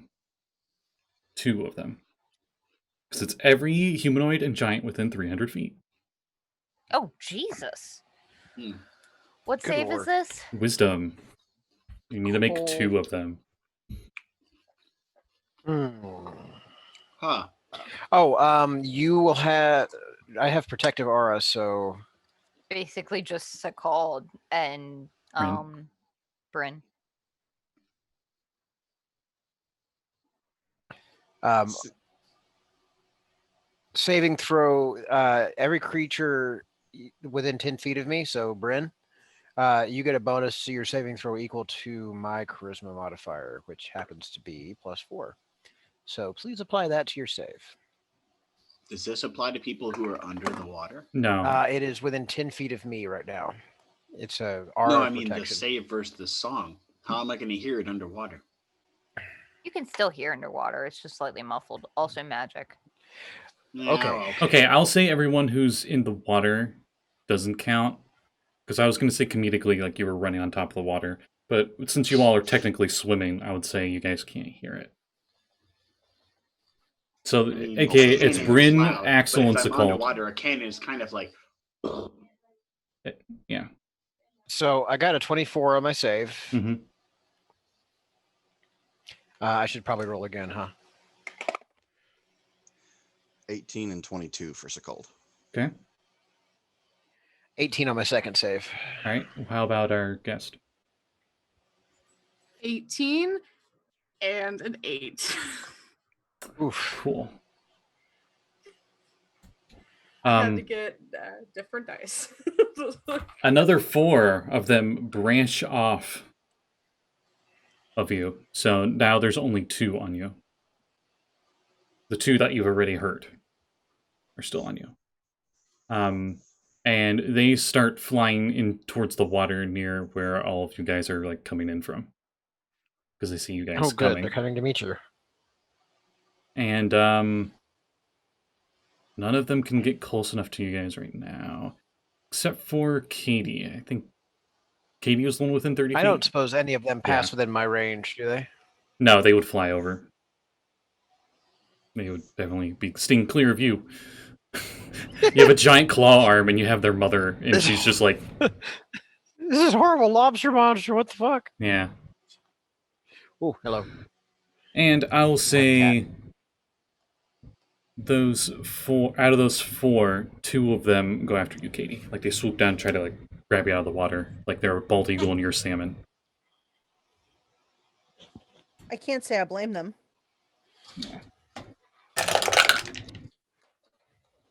Really? 21 and 19 to hit? Well, I would say that I'm so distracted by that weird blue blur that I don't know what it is, that yes, both of those hit. Okay, you take they do grab you, but of course they're like the same size as you, maybe a little smaller, so they can't actually lift you out of the water, but you do take 12 slashing damage. I From think them. as they grab me, this is it. I'm getting launched out of the water again. Ow, wait, what is that? Yeah, it goes like Oh, a crane shit. game where like they like grab your shoulders and it's like, oh, they got you, it's perfect, and then just you fall. It's like, god damn it. So 12 points of damage? 12 slashing, yes. Okay, so that brings me down to... And 2 of them You just have- stay up in the air observing the situation. Yes, Cat? Axel, Kade, and I think it was just all have the 15 temporary hit Oh, points. cool. Oh, So hey, great. that Sorry. leaves me with 3 temporary hit points. I will remember that. That's just my Good. typical one-sided target, since you guys tend to be in combat in melee mostly. Yes. Very nice. Oh, you were I'm muted there. 156. Yeah, that is the 3 of us that take the most damage. That's true. Thank you. It is Skald's turn. All right. So, with all of the birds except for the 2 that went after Kade, are they effectively within 60 feet of me? So, currently, 30 feet away from you, is Bryn with 2 harpies on her. Are you seeing this? 25. Yeah, I'm seeing this. Cat mustache. It was like cat eye blind. Like she literally had her tail like right here. 25 feet away is Axel with the harpy matriarch in his claw and 2 harpies on him that aren't doing such a good job at trying to hurt him. They seem to be, they're just singing. And another 2 went out into the water and they seem to be attacking Kade, and another 2 are up in the air. So they seem to be in pairs. Okay. How close are the 2 that are still up in the air? They're like 10 feet apart from each other, kind of circling. No, I mean like close to me. This is particular range that I'm asking. Oh, a squared plus b squared equals c squared. I would say probably about less than 60 feet. Less than 60? Perfect. Yeah. That means I can hit every single one of them except the 2 that went after Kade with Cone of Cold. Yeah. Nice. Shit. Thankfully, because it is an evocation spell, I can bend it around our new rogue friend and Axel. Yay! Nice. I need Constitution saving throws from all of them. Oh, Okay. Sorry, Scotty. Nice.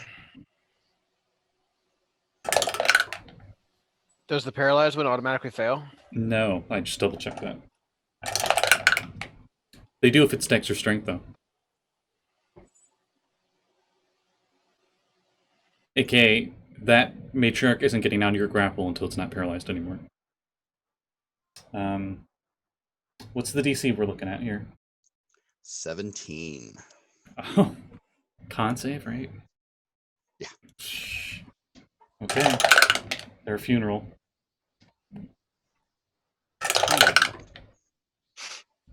Mm. The matriarch and one of them pass. Well, that means they'd only have to take half of 46 cold damage. Okay, the 2 that are on Bryn are dead. Frozen until they thaw. Mm-hmm. Nice. Bryn, you feel the cold snowy breeze of the north from this cone of cold. And it seems to engulf the harpies on you. Yay, it reminds you of home. Yeah, I was gonna say, oh, home. That reminds me of home. And all of the other ones are very badly off, besides the ones that are in Kade. This includes the actually no, this does not include the matriarch. She's actually doing pretty good. All things Oh, I considered. was gonna say, is how bad off is the matriarch looking right now? Because I'm pretty sure it's my turn now. Unless Sekald has other things he wants to do. That was just his action.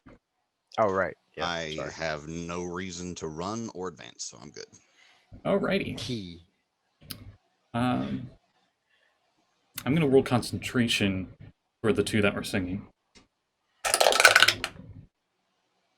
Okay. One is still was able to keep the song going.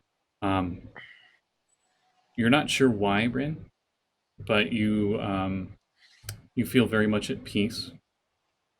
Very calming, this music. And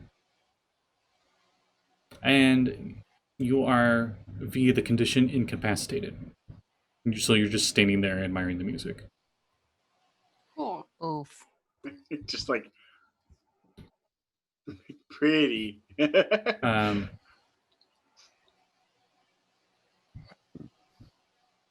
Oh yeah, if you are more than 5 feet away from this harpy, you must move towards it on your turn. Wow. You don't avoid opportunity attacks, but you do avoid dangerous terrain, such as lava or a pit or whatnot. I just realized because you don't avoid opportunity attacks, could Axel reach out and like, what is it, non-lethally bonk her on the head and Yes. use Sentinel to stop her movement? She tries to run towards the harpy, and he's just like, Just stop What that. nope. And Throws Could I out a try hand. that? Could I? Nope. and it is Axel's turn. Could I use? She hasn't moved I yet. was just like, I'm just saying Oh, on okay. her turn. okay. Well, Okay. for my turn, then I have this matron still in my claw, and I'm Mhm. going to go ahead and squeeze it again with my action. Roll to hit. Roll to hit. At But, advantage. Does incapacitate? Does paralyze? Paralyze not grant is auto your hit? attacks are at advantage, and if they do hit, they do critical damage. Oh, which one is it? Auto hit. Incapacitated. Incapacitated, No, not Ooh, incapacitated. rough. maybe. Automatically fails strength and dex saving throws. Stunned, Crit. maybe. Yeah. Okay. All right. So It's with advantage. definitely not stunned because then monks would be kings of everything. I mean, Okay. I mean, they already Ki- are, but even more come so. on. Okay. There you So go. yeah, definitely, it's definitely gonna land here. All right. So it's like it's a 17 on the die even before my proficiency or stat bonuses. Yeah, So. it makes it on the die. Right. So that's going to be 4d6 of critical magical crushing damage, right? Yep. Cool beans. Go ahead and get that started. I think it's more Also, like frozen peas. yeah. Also, I am strongly considering just rolling max damage on my first 2 die. I'm gonna. Holy fuck. Okay, so it's 16 magical crushing, like bludgeoning damage from the grabby claw. Mm-hmm. How bad off does she look now? She's still breathing. It's hard to tell. She can't move. Okay. Well, I'm gonna go ahead and use my bonus action attack to I do will that say again. her bird-like eyes are staring right at you angrily. Yeah, so he's just gripping and squeezing harder and harder. And a nat 20 on advantage. All right, D100. Yes. Does that mean I crit the crit? You would still do the same kind of damage regardless. I'm sorry, I'm not going It to would- quadruple. You might get a chance to triple. 25. I'll leave this Wait, up to that's- you because yes, she's that's a two, currently 25. grappled by you, but you can Mhm. push her up to 15 feet and knock her prone. Is that what 25 gets me? Mm-hmm. But that doesn't really fit with Uh, being grappled and crushed. So I'll leave that up to you. If Nah. I was thinking like it would be the equivalent of like you put the claw on the ground and you just like drag her, like Hulk style. Nah, I'll just forgo it. It's fine. Okay. So Still the same damage I regardless. just, yeah. So 46, 8, and another 6. So 14. Can I burn a smite? Yeah, sure. Okay. Smite doesn't take an action. It takes if you hit. No, it does not. I Yeah. just wanted to know if I could burn a slot for that. Smites are nice. Does it? Is it count as undead for the purposes of smiting? Nope. I don't know what class type of. Definitely monstrosity. Okay. 2d8. Okay. Ooh, for another 10 radiant damage. All right. You smite Cruncher to death. Yeah. You can tell because you feel her spine break. Tasty. Also a little disturbing. But yeah, I will crush her bones and throw the corpse to the ground and look up at the rest of the harpies and kind of like wave my claw clacking. It's like, okay, who's next? Josul. That's my turn. Well, I'm going to use a movement to move 50 feet, making Okay. me You're 100 feet away now. 100 feet away. I'm going to use a bonus action dash. All right. Now you're 50. So now I'm 50 feet away. And then I'm going to use Chromatic Orb on one of the harpies that's injured. The two that are on Kade are 20 feet away from you currently. Any of them within 90 feet can get hit by my Chromatic Orb. Well, you have to target one specifically. Yeah. I'm going to target, well, all of them seem Kade normally never pretty gets hit, injured, so I don't except know. for the ones on Kade that look completely I've uninjured. quite literally only seen Kade get injured one time of the whole of our adventures. You also usually nope out though once Right. the going gets bad. So Well, yeah, I mean that's just the nature of Josul. Self-preservation. Yeah, exactly. Better part of valor. So I don't know who that person is on the land that's running around with the two swords. Also, that kind of looks cool. So I guess I'm gonna save my friend and Chromatic Orb one of those. Since Katie's never got hurt, so these harpies must be badasses because she's been untouchable up until now. pretty much. There's only like one time where she got blasted by something, and I swear it was magic. Yeah. I'll That's say like these trying to remember harpies. not Josul. These harpies, except for the matriarch. I'll say the matriarch looks more like a pelican for feather pattern, while the other ones are more of a seagull. Because they're coastal harpies. Oh. Ew. Ugh. Mine? Mine? Does a 13 hit? Yes. Oh, cool. I was expecting it not to for some They reason. are topless. They couldn't be more no Also, armor. No than, armor. Yeah. That's very gross. I've seen the pictures people have drawn of harpies. That is very disgusting. Yeah, are these more like Fantasia harpies, or are these more like the last unicorn harpies? Because wow. The last Wow. unicorn ones were the more hideous ones, right? Yeah. Yeah, those ones. Yeah. The Fantasia ones are basically just ladies with bird wing arms and legs. Yeah, they're no. disgusting ones. I think they're the only creature in 5th edition that actually is topless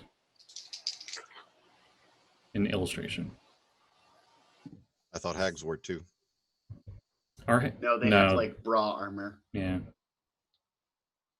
No, I'm sorry. I'm thinking Skyrim. I'll she shut up. They have a Takes- breastplate. Sorry. She takes Haha. since it looks like the cold was effective, I'm going to just kind of rapidly decide that cold was a good idea.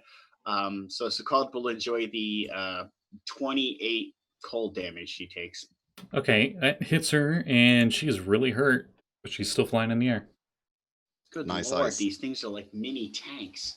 Looks over at you and looks very angry, and she screams at you. Screech screams at you. The top of me that's sticking up out of the water goes in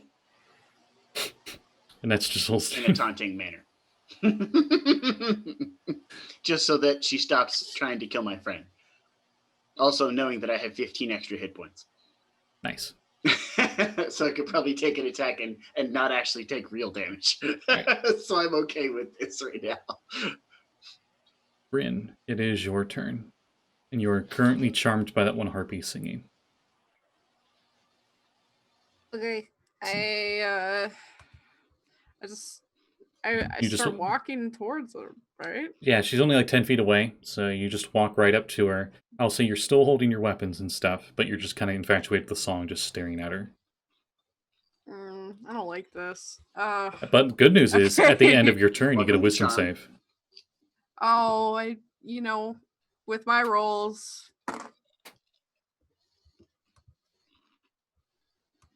10? Now, I didn't think so. Plus 4.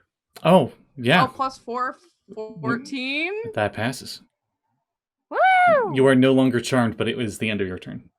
So you get right up to her, and then you snap out of it. Oh, I'm okay. I'm mad. So, I'm sorry. Speeding. It's okay. I'm not mad at you. I'm mad at the harpies. Mad at the heckin' bird lady. Bird food. Mad at that Katie. bird lady. Fucking chicken breast over here. Mm-hmm. Love it. So Stole my joke. No. Imitation is the sincerest form of flattery, don't you know? true. You're from Minnesota now? General. So the first thing, with my first attack, I am going to attempt to grapple one of these two. Okay, are you going to go for the one that is a little frosty, or the one that's not so frosty? Because the one that's frosty guess looks if- really hurt. Okay, I think I'll grab hold of the one that's frosty if I Okay. can. So I guess I make an athletics check, and they can make an athletics or an acrobatics. I'll say acrobatics doesn't matter because they got a 7 total. Well, Yeah. hang on. I got a 9, so yeah, I beat him. So attack action grapple the one that looks frosty. Mm-hmm. If you have multi-attack, Then- you still have another attack. I do. So I grapple it, Mhm. and then I'm gonna punch it in the face. Once I grapple it, so it's gonna be So, point of order, reducing a creature's speed to 0 without hover If it's flying, means it falls in the water. Yep, Uh-huh. That's the point. in the water. So Are you going to drown him? 26 to punch it in the face. Yeah, you punch it in the face. All right. So I do Punch her in the face. punch her in the face. Yeah.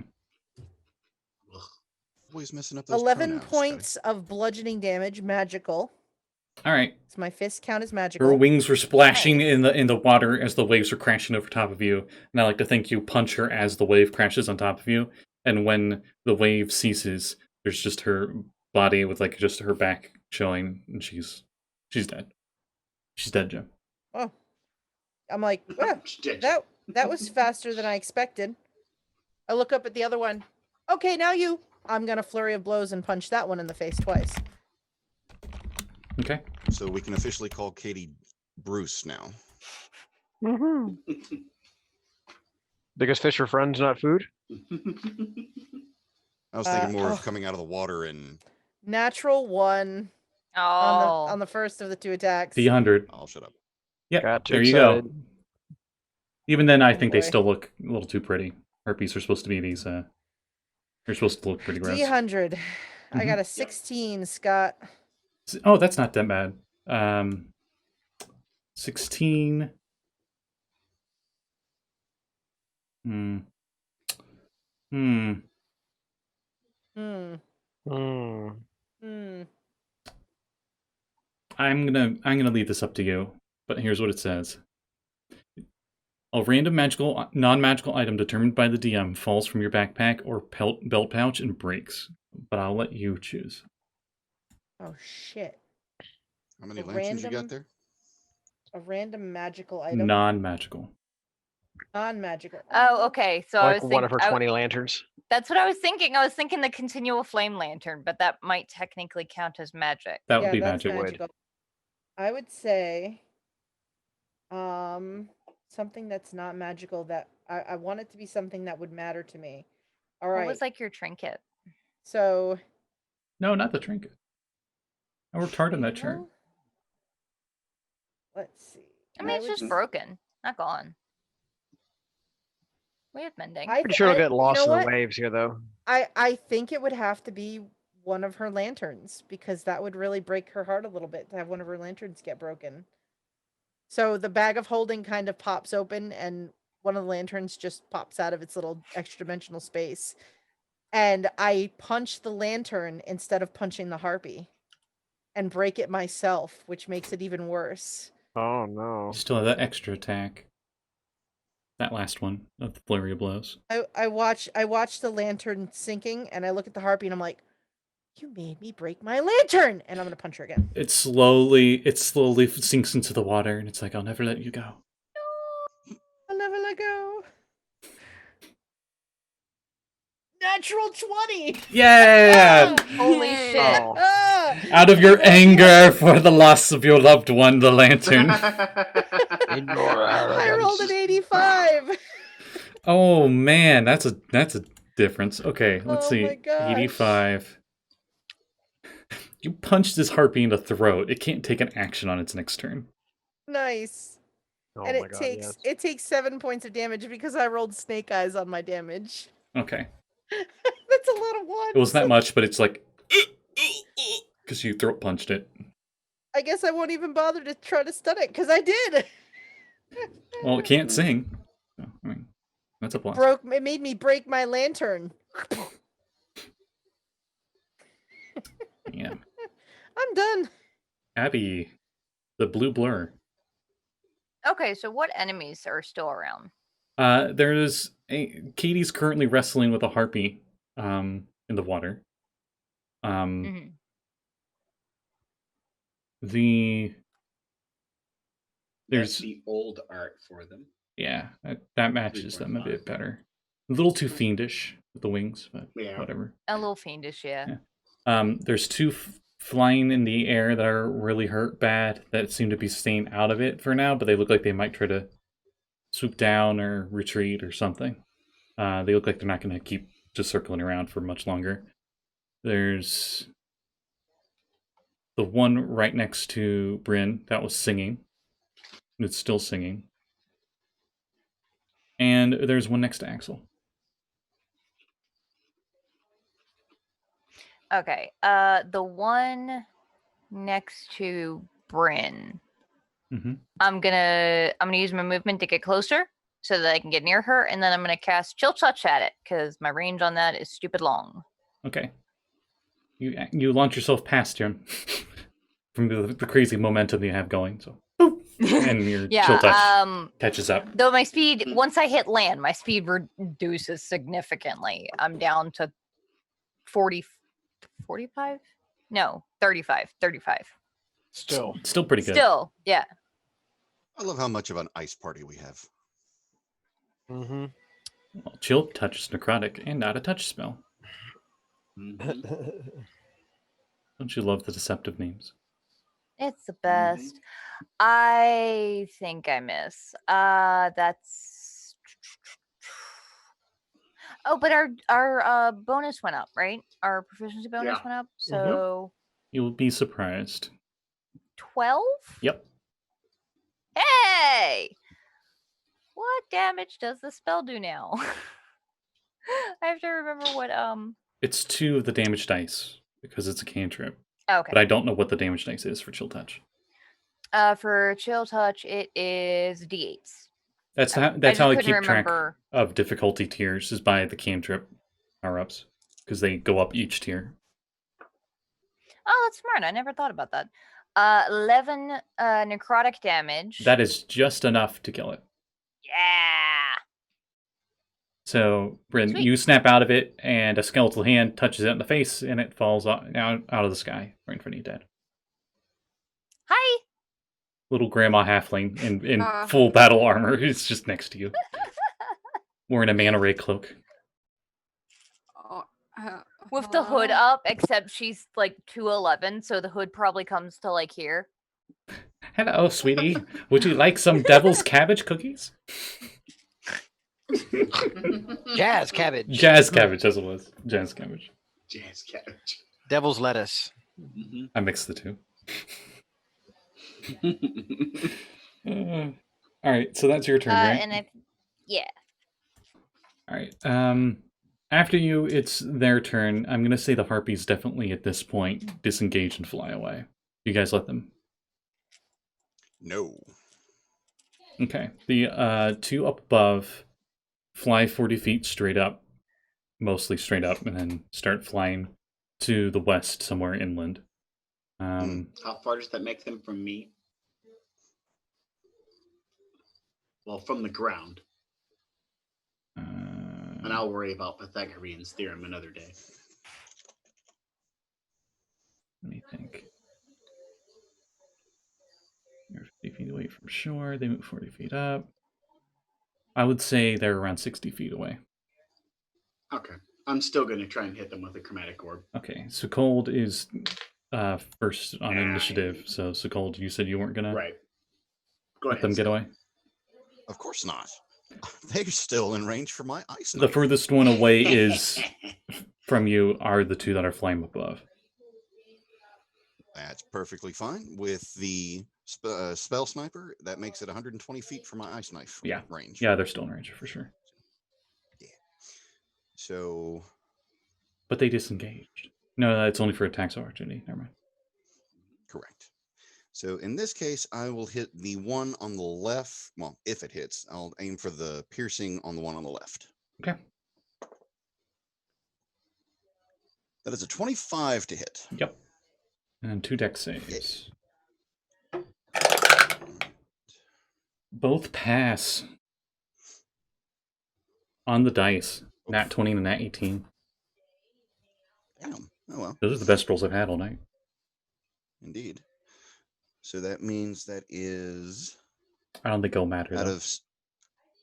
Out of 6 piercing, that's 3 for the first one. 3 cold? 3 piercing. I haven't rolled the cold yet.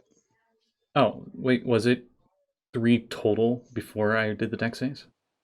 No, I apologize. It was a total of 6 piercing damage for the first one. Okay. That's not what the dex saves for the explosion. Right. So it takes that 6. And then explosion.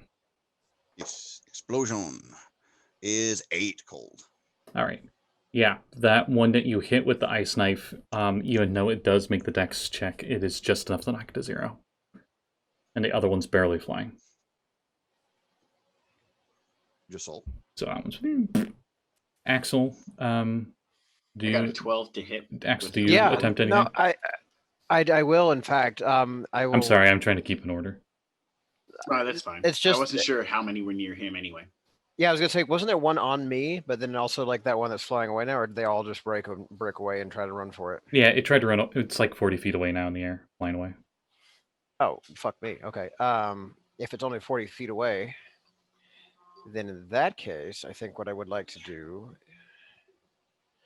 They've realized they're Yes. clearly no match for you all. They were hoping they can Yeah, get you by so- power of numbers, but... Yeah, no. I'm going to.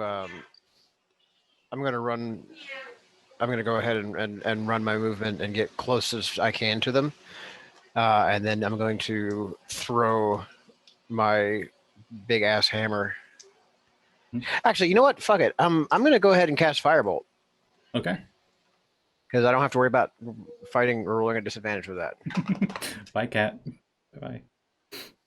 Whew, okay.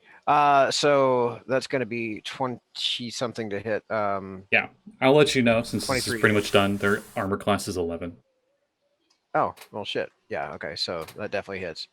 And it's 2d10 fire damage. And I rolled a 15. You have a roasted harpy. Smells terrible. Mm-hmm. Sorry, Josul, it is your turn. There's still some left. I rolled a 12 to hit. Yep. It takes 7 ice damage. All right. That one is The one barely... that's trying to fly off. Yeah, barely alive. Damn. Didn't get it. Just barely. No, I tried. I thought that was what I was aiming for. Was the one that was like flying off. No, There was he's one aiming- near you that tried to get off. I'm aiming at ones that were just In there the were two that water. were circling overhead. That are Yeah. now Oh, like, okay. oh, All right. Carry on. they're gonna bogey off. now. Oh, you're aiming for those ones up there? Oh, you finished that one yeah, off then. there were Because right. Ice Knife hit that one as well. Yeah, I was aiming for the furthest ones away because I was like, nah, you're not escaping. Pew. Okay. 'Cause I can Kate, still snipe them with my 90-foot blast. Katie, do you try anything ranged? Because they're just trying to get away. I think I'm just gonna say there's one left and it is very, very injured. I don't really have anything ranged to throw Bust out the it. Kamehameha wave. Wrong kind of monk, I think. Yep. Wrong kind of monk. Oh, dang. I'm like, meh, they'll handle that. I was gonna say, dive- did you get your death points back for Yeah. killing the one? You had a lot of them die within melee range. Well, I have to kill it, so I killed one. So I Oh. get I extract vitality when I reduce the creature within 5 feet to 0 hit points. I gain temporary hit points equal to my wisdom modifier plus my monk level.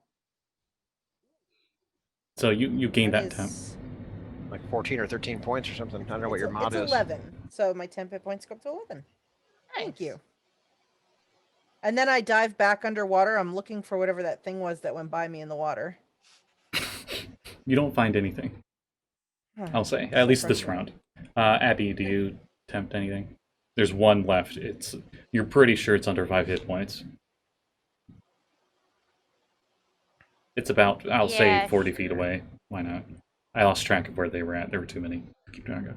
Yeah, there was there were Why so not? many. I'll There were take so a many. pot shot at it. Okay. Yeah. I'm gonna do.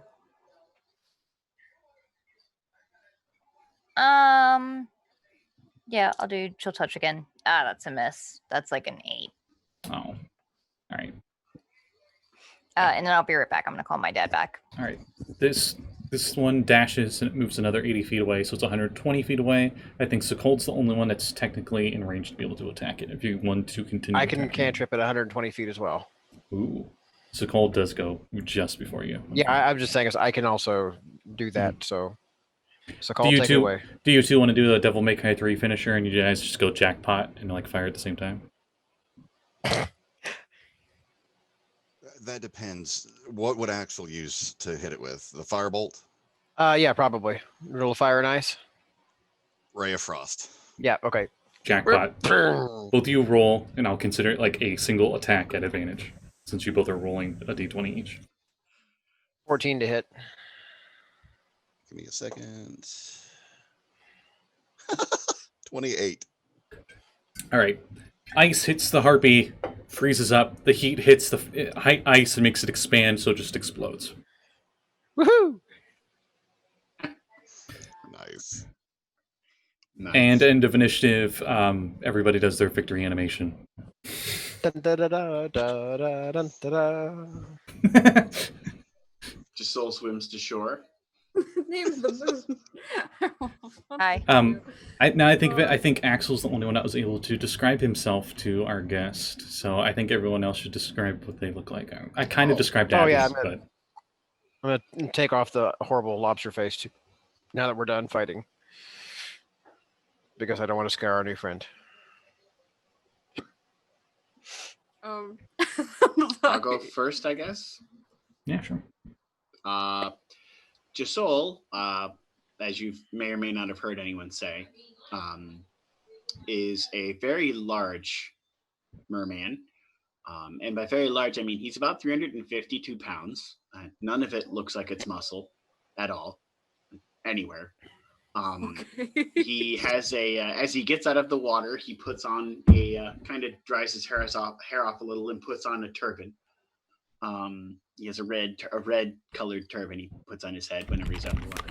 He has a beard kind of like mine, kind of scraggly and not really super beardy, but it's just brilliantly red, like fish brilliantly red.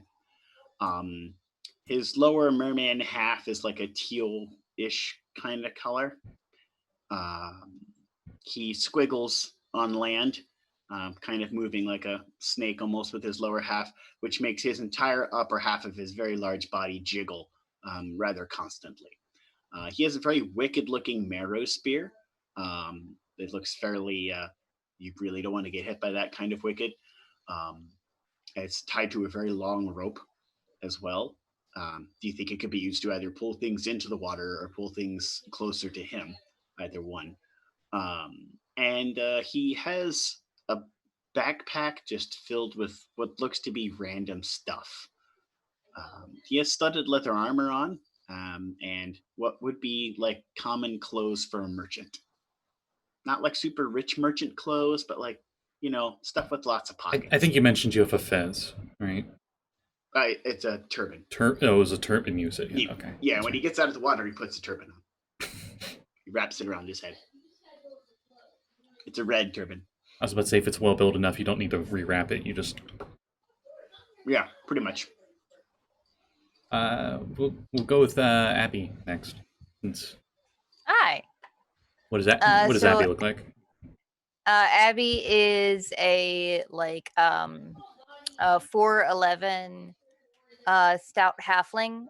She is wearing full plate and then typically not much in the way of shoe wear. She has a shield that has painted the cornucopia holy symbol of Yandala. And then the goofily large cloak of the manta ray that she probably hemmed by hand to make it so she didn't trip over it all the time. And Katie.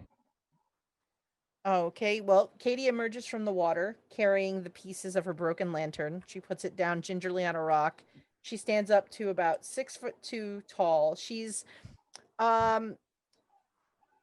muscled, but not like big muscle, more like, like very trim, kind of easily moves on her feet. She's got a golden tan that you can see. Her hair is this sort of light brown, except the tips are very blonde.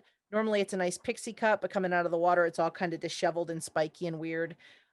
She's got yellow eyes that look kind of like an owl's eyes. And as she gets out of the water, she's got two short swords, one in a sheath on either side from her back, so she could draw them if she wanted to. She reaches in her bag that's at her hip, pulls out a long green trench coat and puts it on, and then sits down and starts messing with the broken lantern without saying anything. The Liminal race look kind of like they're 1/4 fish. Mm-hmm. So they're like a mermaid, but they have feet. Mm-hmm. Oh, I guess is okay. the best way I can describe them. Mm-hmm. They're mer minimum. They are to mermaids as tieflings are to devils and demons. Okay. Just not as evil, of course. And then, last but not She Dice looks up. called. Well, Katie will look up just distracted a little bit at this unfamiliar face and be like, "Oh, hi," and then go back to her lantern. last but not least, Well- Sekald. So, in my opinion, I've always thought that Sahuagins were supposed to look a lot more like Argonians, but it's effectively just the same standard Sahuagin dressed in relatively dark, common clothes, There, but everything about him. Somebody say something? there are many different kind of Sahuagin in the multiverse. You can be however shark-like, Argonian-like. That's how they are in the standard the monster manual. But I'll say they vary as much as humans do, because I think every race should have a variety. Every species. Well, with the common clothes, and everything about him has a small aura or effect of frost. So, like mage armor, just tailored to frost, so it's a little light blue. The trident he carries looks a lot like what a baron would carry, since that's the one I stole it from. It's all very stoic. He doesn't show much emotion, but you do see the chained book of just steel plate or iron plates for his spell book. Everything has to be written in acid, so it's all waterproof. What you see him do is walk over to Kade and bend down and simply touch the lantern and cast mending. Still without a word. Big smile. Pick up the lantern, put it back in my pouch. Thank you. I guess after getting a good look at all of you, Bryn kind of straightens up a little bit and she clears her throat. And she did we decide she had a bag of holding? Because I've kind of thought she had a bag of holding this whole time. Yeah, sure. Okay, so she pulls this wide captain's hat out of the bag of holding. She puts it on her head, and she leans on her rapier. She puts out her hand and she says, "Captain Bryn Flynn of the Cold Wanderer. It's nice to meet you." Axel immediately, his grin gets so wide it threatens to cut his head in half. He reaches out with the now the lobster claw turns back into a regular hand as he's thrusting it at her to shake her hand. So, well met. I am a Captain Axel. I pilot the Sea Ghost. These are my crew, and we are very pleased to make your acquaintance, Captain. Yeah, hi. I'm Abby. Do you want some healing? You look like you kind of got a little. I've definitely seen worse, but I would gladly appreciate it. Yeah, sure. I'm gonna walk over and actually, how did the rest of everybody look? Did anybody else take any? I think Kade was the only one that really got injured at all. Yeah, Kaylee Good. got Okay. scraped up.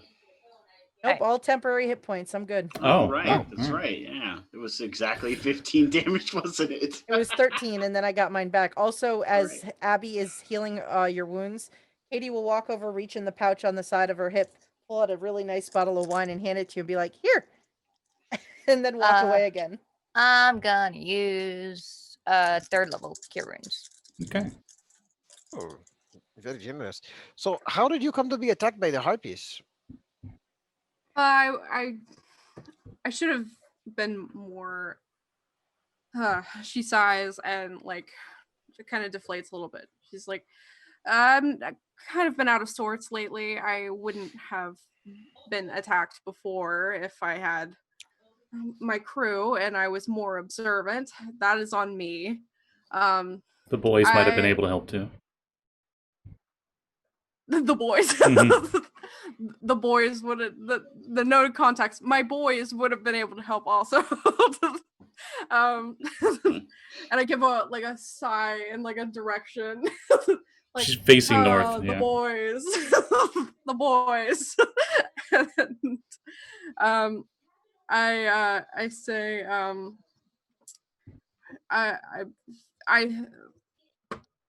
I am very in tune to women needing help, and so I thought there was a damsel in distress, and what I thought was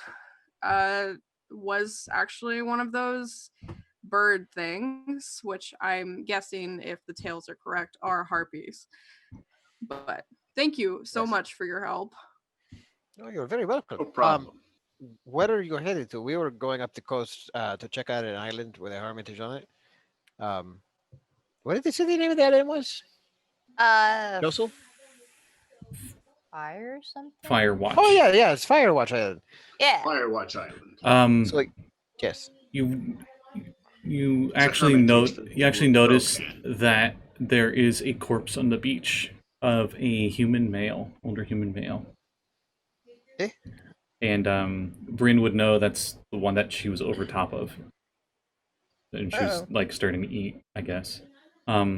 His left ear is Oh. missing, though it looks like it was obviously an old wound, like it healed over time. He wears only a pair of homespun water-soaked breeches, and his skin is really wrinkled from the water exposure. Can I tell how long he's been here? Medicine check. Okay. Does he have any other identifying symbols on him anywhere? Can I give Katie advantage and sit down and help her as well, because I'm trained in that too. Yeah, sure. Was he a friend of yours? Unfortunately 18. not. Maybe fortunately not. He looks very dead. You're able to determine that he actually did not die from the harpies themselves. It appears that he died of exhaustion and had drowned. My friends are usually more capable of taking care of themselves. That's why I say it's unfortunately not. So speaking of your friends, what brings you down this way? He looks like he's been dead for maybe 24 hours, if that. Died yesterday. No symbols on him anywhere. Nope. He has nothing else on him. I think he was swimming and he just didn't make it. Unfortunate. It's regrettable. So if there's nothing else, then I suppose, I mean, we should probably get back to our ship. We do have a mission to continue. Are you okay? Do you need any assistance? I'm on my way to deliver a message. I've been taking odd jobs since my ship, the Cold Wanderer, was attacked and went down. Oh, he'll take his hat off and like have a quiet moment of silence for the lost ship. What attacked your ship? You would know what it is. Yeah, okay. It was brought down by the white dragon, Sibapoth. A white dragon. Oh. How big? Where? How big, Scotty? Big as the ship. Oh no. And because I don't know Orth very well, That's it. it's the north somewhere. North part of the Azure That's Sea. a big dragon. That's a very big dragon. I'm sorry to hear that you've lost your crew. Yeah. You know, the city of Saltmarsh could always use more adventurers to do things and help out with tasks. Maybe if you helped out with us and our task, you could I could put a good word in for some people and get you some jobs around the city. I'm a merchant there. Bryn, give me a history check. Ooh. We'll see how good I am at history. So, a 21. Now that you think about it, and after all of them gave their names, you think these are the heroes of Saltmarsh that apparently took out a tyrannical threat of the Sahuagin, of like a Sahuagin army. And also, they've been able to make allies with humans and lizard folk in that area. And apparently, we are the purifiers of the waters. And apparently, the halfling's really good at making pies. Oh, all of those sound great to me. She says, "Oh, I just realized. I think I know who you are." And she takes off her hat and she says, "It's great to meet you all." Eh? Pleasure you is too. ours. Is this another one of those reputation preceding us things? I think so, yes. Yes. Just That is neat. Soul. I don't think I'll ever get used to that. Soul, you can give me a history check. Oh, sure. Doing some world connections here. Intelligence. I wish I had ranks in history now. Oh well. 22. Oh darn! I Sorry. don't have very good. It could Over have been 20. better. I rolled 19. You've heard of Captain Bryn before. She's definitely a pirate. I've She's heard one of of you before. She's one of the pirates of the North. Josul smiles. Your reputation precedes you as well. Hopefully, you've heard nothing but good things, and I give you a wink. I would say Josul laughs, and all of him kind of moves in unison with his laughter. As he kind of like puts his hands on his stomach and laughs a hearty laugh. My reputation is not just merely a merchant. I say and wink back to you. Inside check. Bryn, I will ask you because this is your character. What Yeah. in what past tales do you think Captain Bryn has been on? That would be something that would spread by word of mouth, because that's what Josul's heard Okay. about you. You would hear of Captain Bryn Flynn, also known as the Albatross, is a fierce pirate on the North Seas. She has a reputation of music coming from her ship that steers everyone away in fear. And she's known as a very charismatic pirate, and she doesn't usually have she has very minimal contact with people. How did that sailor put it? And I'm going to say that Josul kind of hums a bit of the tune that your ship is known for. Was it something like that, perhaps? She takes out her pan flute and she says, actually, it's something like this. And it's not that pan flute, it's another pan flute. Doesn't matter. Performance check. Okay, cool. Natural 20. So a 32, Scotty. Perfect. Katie takes out hers and tries to mimic it. There's no way. She plays too fast. She plays through the fires and the flints on the pan flute. There's no way. I'm joking. Well, That's let not me what she roll actually plays. performance. But it's. Let me roll a performance check. She makes I have a sounds pan out of a. flute. She makes sounds out of a pan flute you didn't know were possible. Yep, because I got a 9. So it sounds like a guitar. Nice. Josul kind of nods. That's a lot better than the tune the sailor was attempting to mimic. He tosses a gold piece your way. Shit, out of the air. Yeah, he literally just kind of flipped it. I put it under my hat. Eh?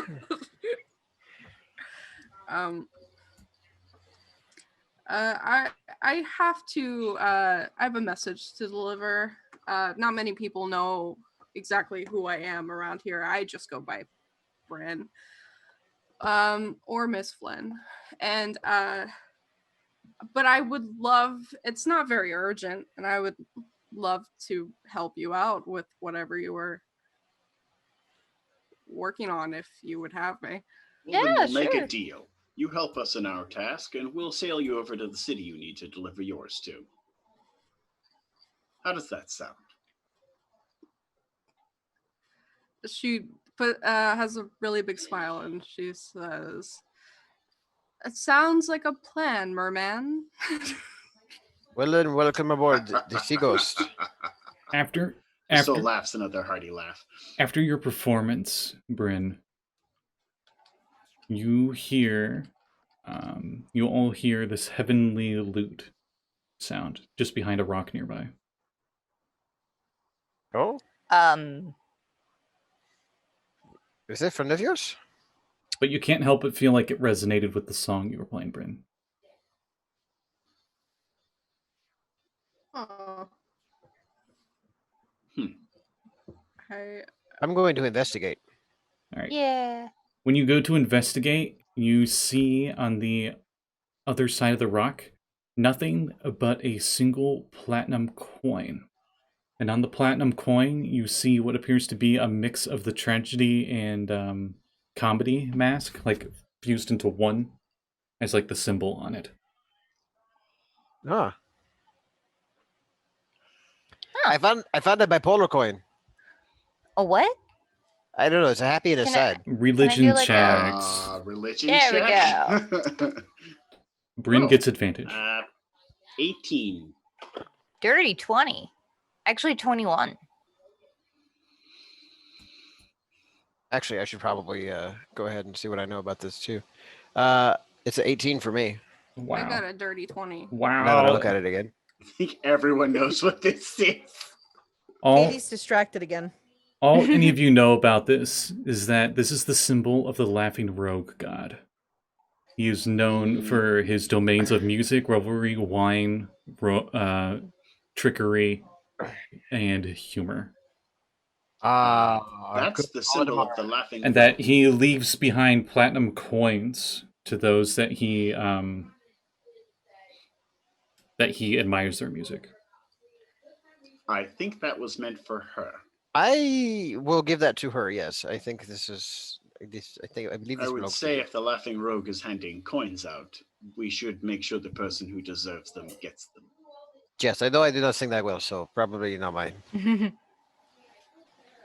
I will say mechanically it's nothing special. It's equivalent to a platinum coin. It's worth 10 gold. But it's a nice little Oh, trophy it's- in its own way. It's Those- special to me. Those rogues that know the trade will see that and be like, "Oh, you have the blessings of our god." Could somebody maybe go back aboard and send for a dinghy so we can bring our friend aboard? I got it. We'll see. We'll see you do that, and you guys get to the ship, and then get to that Erskine town port. Mm-hmm. And when you get there, you can see that it's a small. Stop, drop off the message. You can see it's a small fishing village. Maybe about 900 people live here. It is primarily a human settlement, but there are a handful of elves, dwarves, and gnomes here. Strange. Yes, quite. Let's see what Maybe else. we made a difference. I doubt it, but maybe. I'd like to think that we did. Surprisingly, the port is surprisingly huge compared to the actual town itself. The town's pretty small, but the port is almost as big as Saltmarsh is. And you notice most of the vessels here are trading vessels and naval ships. Ship's much bigger than ours.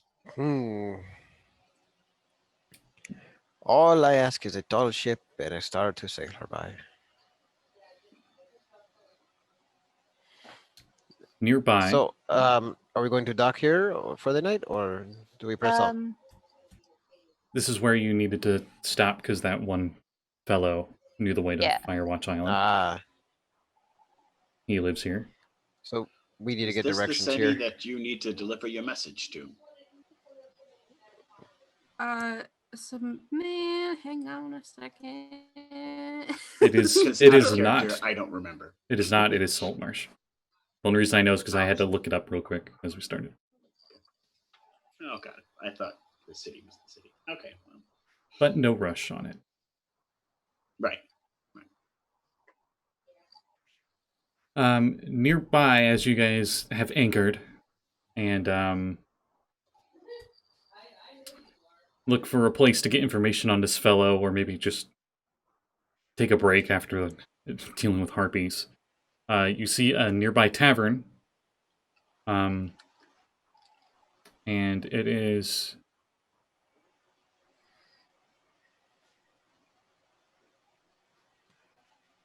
Wow, they describe the tavern in detail, but they don't give it a name. Oh. Here it is. No, here it is. The Fog and Frog. Yeah. That's, an appears- awesome That's a great tavern name. Yeah, I was about to say they Fucking usually have frog. great names. It appears to be like it's a large warehouse converted into a drinking establishment. Oh, nice. I already like Plenty this of floor place. space. Mhm. Yeah. Heck yeah. Plenty of floor space. And Awesome. as you all head in there, I think that's where we'll call it a night because we are running a bit late. So I think I'll end it there for tonight. Okay. That was good. Delightful. Heck yeah. That was awesome. Yeah. Welcome to the team. Yeah. You did a good job after getting mauled by 9 harpies in one round. Welcome to the crew. Here, Katie gives you a lantern. Now you're official. Yeah, you're Thank officially you. part of the crew. Katie is giving you a lantern. That's true, yeah. I appreciate the welcome. The albatross. Anyway, nothing special about her. Anyway, No, definitely not. Just You, just you a also noticed 8-foot that wingspan, and you while can Josul did make some references, he never shared that information with anyone. Oh yeah. he kept that secret. He got it sealed shut. Mhm. Woo. So Oh, God. as we end for the night, I think we'll start with our guest for plugs. So Callie. Hello. Hello. You can find me at Cap Callie on Twitter. I do art. I have commissions open. I'm in a bunch of games. But my next game is tomorrow morning. Or maybe our last Waterdeep game. And it makes me really Yeah. sad. And We are definitely gonna die. yeah. We'll die in glorious battle against the Xanathar, Halister, Oh, man, and got a any good one. I already Oh, forgot and his name. Jarlaxle. Jarlaxle Jarlaxle. and his Oh, goons. Yeah. God, yeah. Kevin got decided to throw Halas- like every You got villain. Halaster, Jarlaxle, and the Xanathar. He's like, Patience is like, let's go kill the Xanathar. And Kevin's like, oh, did you mean every villain in the book? Oh, they just so happen to be meeting for tea right now. Well, he already took I love took the care of idea that- Manchun and like pretty much all of his clones. So I love the idea of the villains having tea and checking in They're with not each other. having tea. They were just having a meeting. they were in And the we having- kicked in the They're door. having tea in my mind now, okay? Yeah, they are on my mind. they were in the Sorry. Hall of Doom, Great. aka the Xanathar's lair, coming up with an evil plan. The Hall of Doom. Mhm. And we Yeah. kicked in the door and we're like, we're here to kick your ass, Xanathar. And we're like, oh, shit. Oh right, fucking beholder eye gaze, and like I totally forgot about that. Oh, yeah. Me, the bard, is like, fuck. I forget. Did he say there was a mind Mhm. flare there as well? Oh, yeah, there Yeah. is a mind flayer there, Yeah. too. Yep. Mm-hmm. Mhm. Yeah, we're gonna die. Back Yeah. in the chat, boys.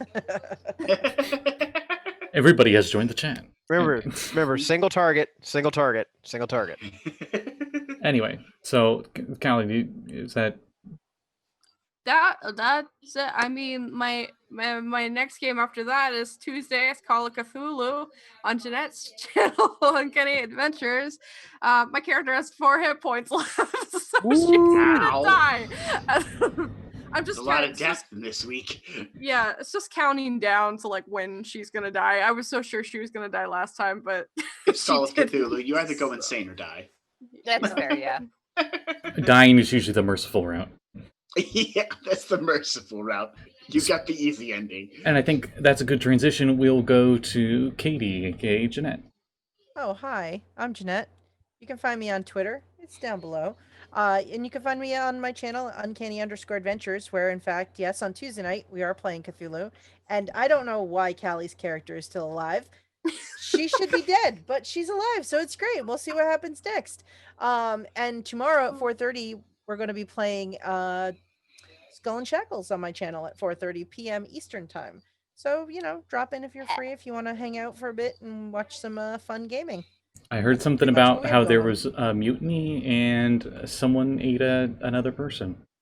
Yeah, there was a one member of the crew confronted one of the player characters in the bilges. Apparently, he decided to eat him. He's a But Sahuagin mind you, though the player too. character is a Sahuagin. Yeah. there was a panic moment. He killed him in panic, and then it was like, well, what do you do when you have a body? You got to get rid of on a ship. Okay.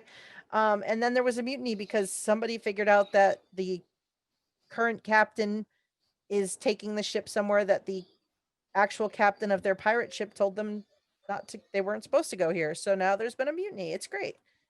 Yeah, Oof. you know, The, as the you current do. captain is in the water trying to swim away because they almost killed him. It's cool. Hmm. I don't know. We'll see. Interesting. Yeah, I have no idea. And there may be a curse. There may not be a curse. I don't know. Stuff's crazy.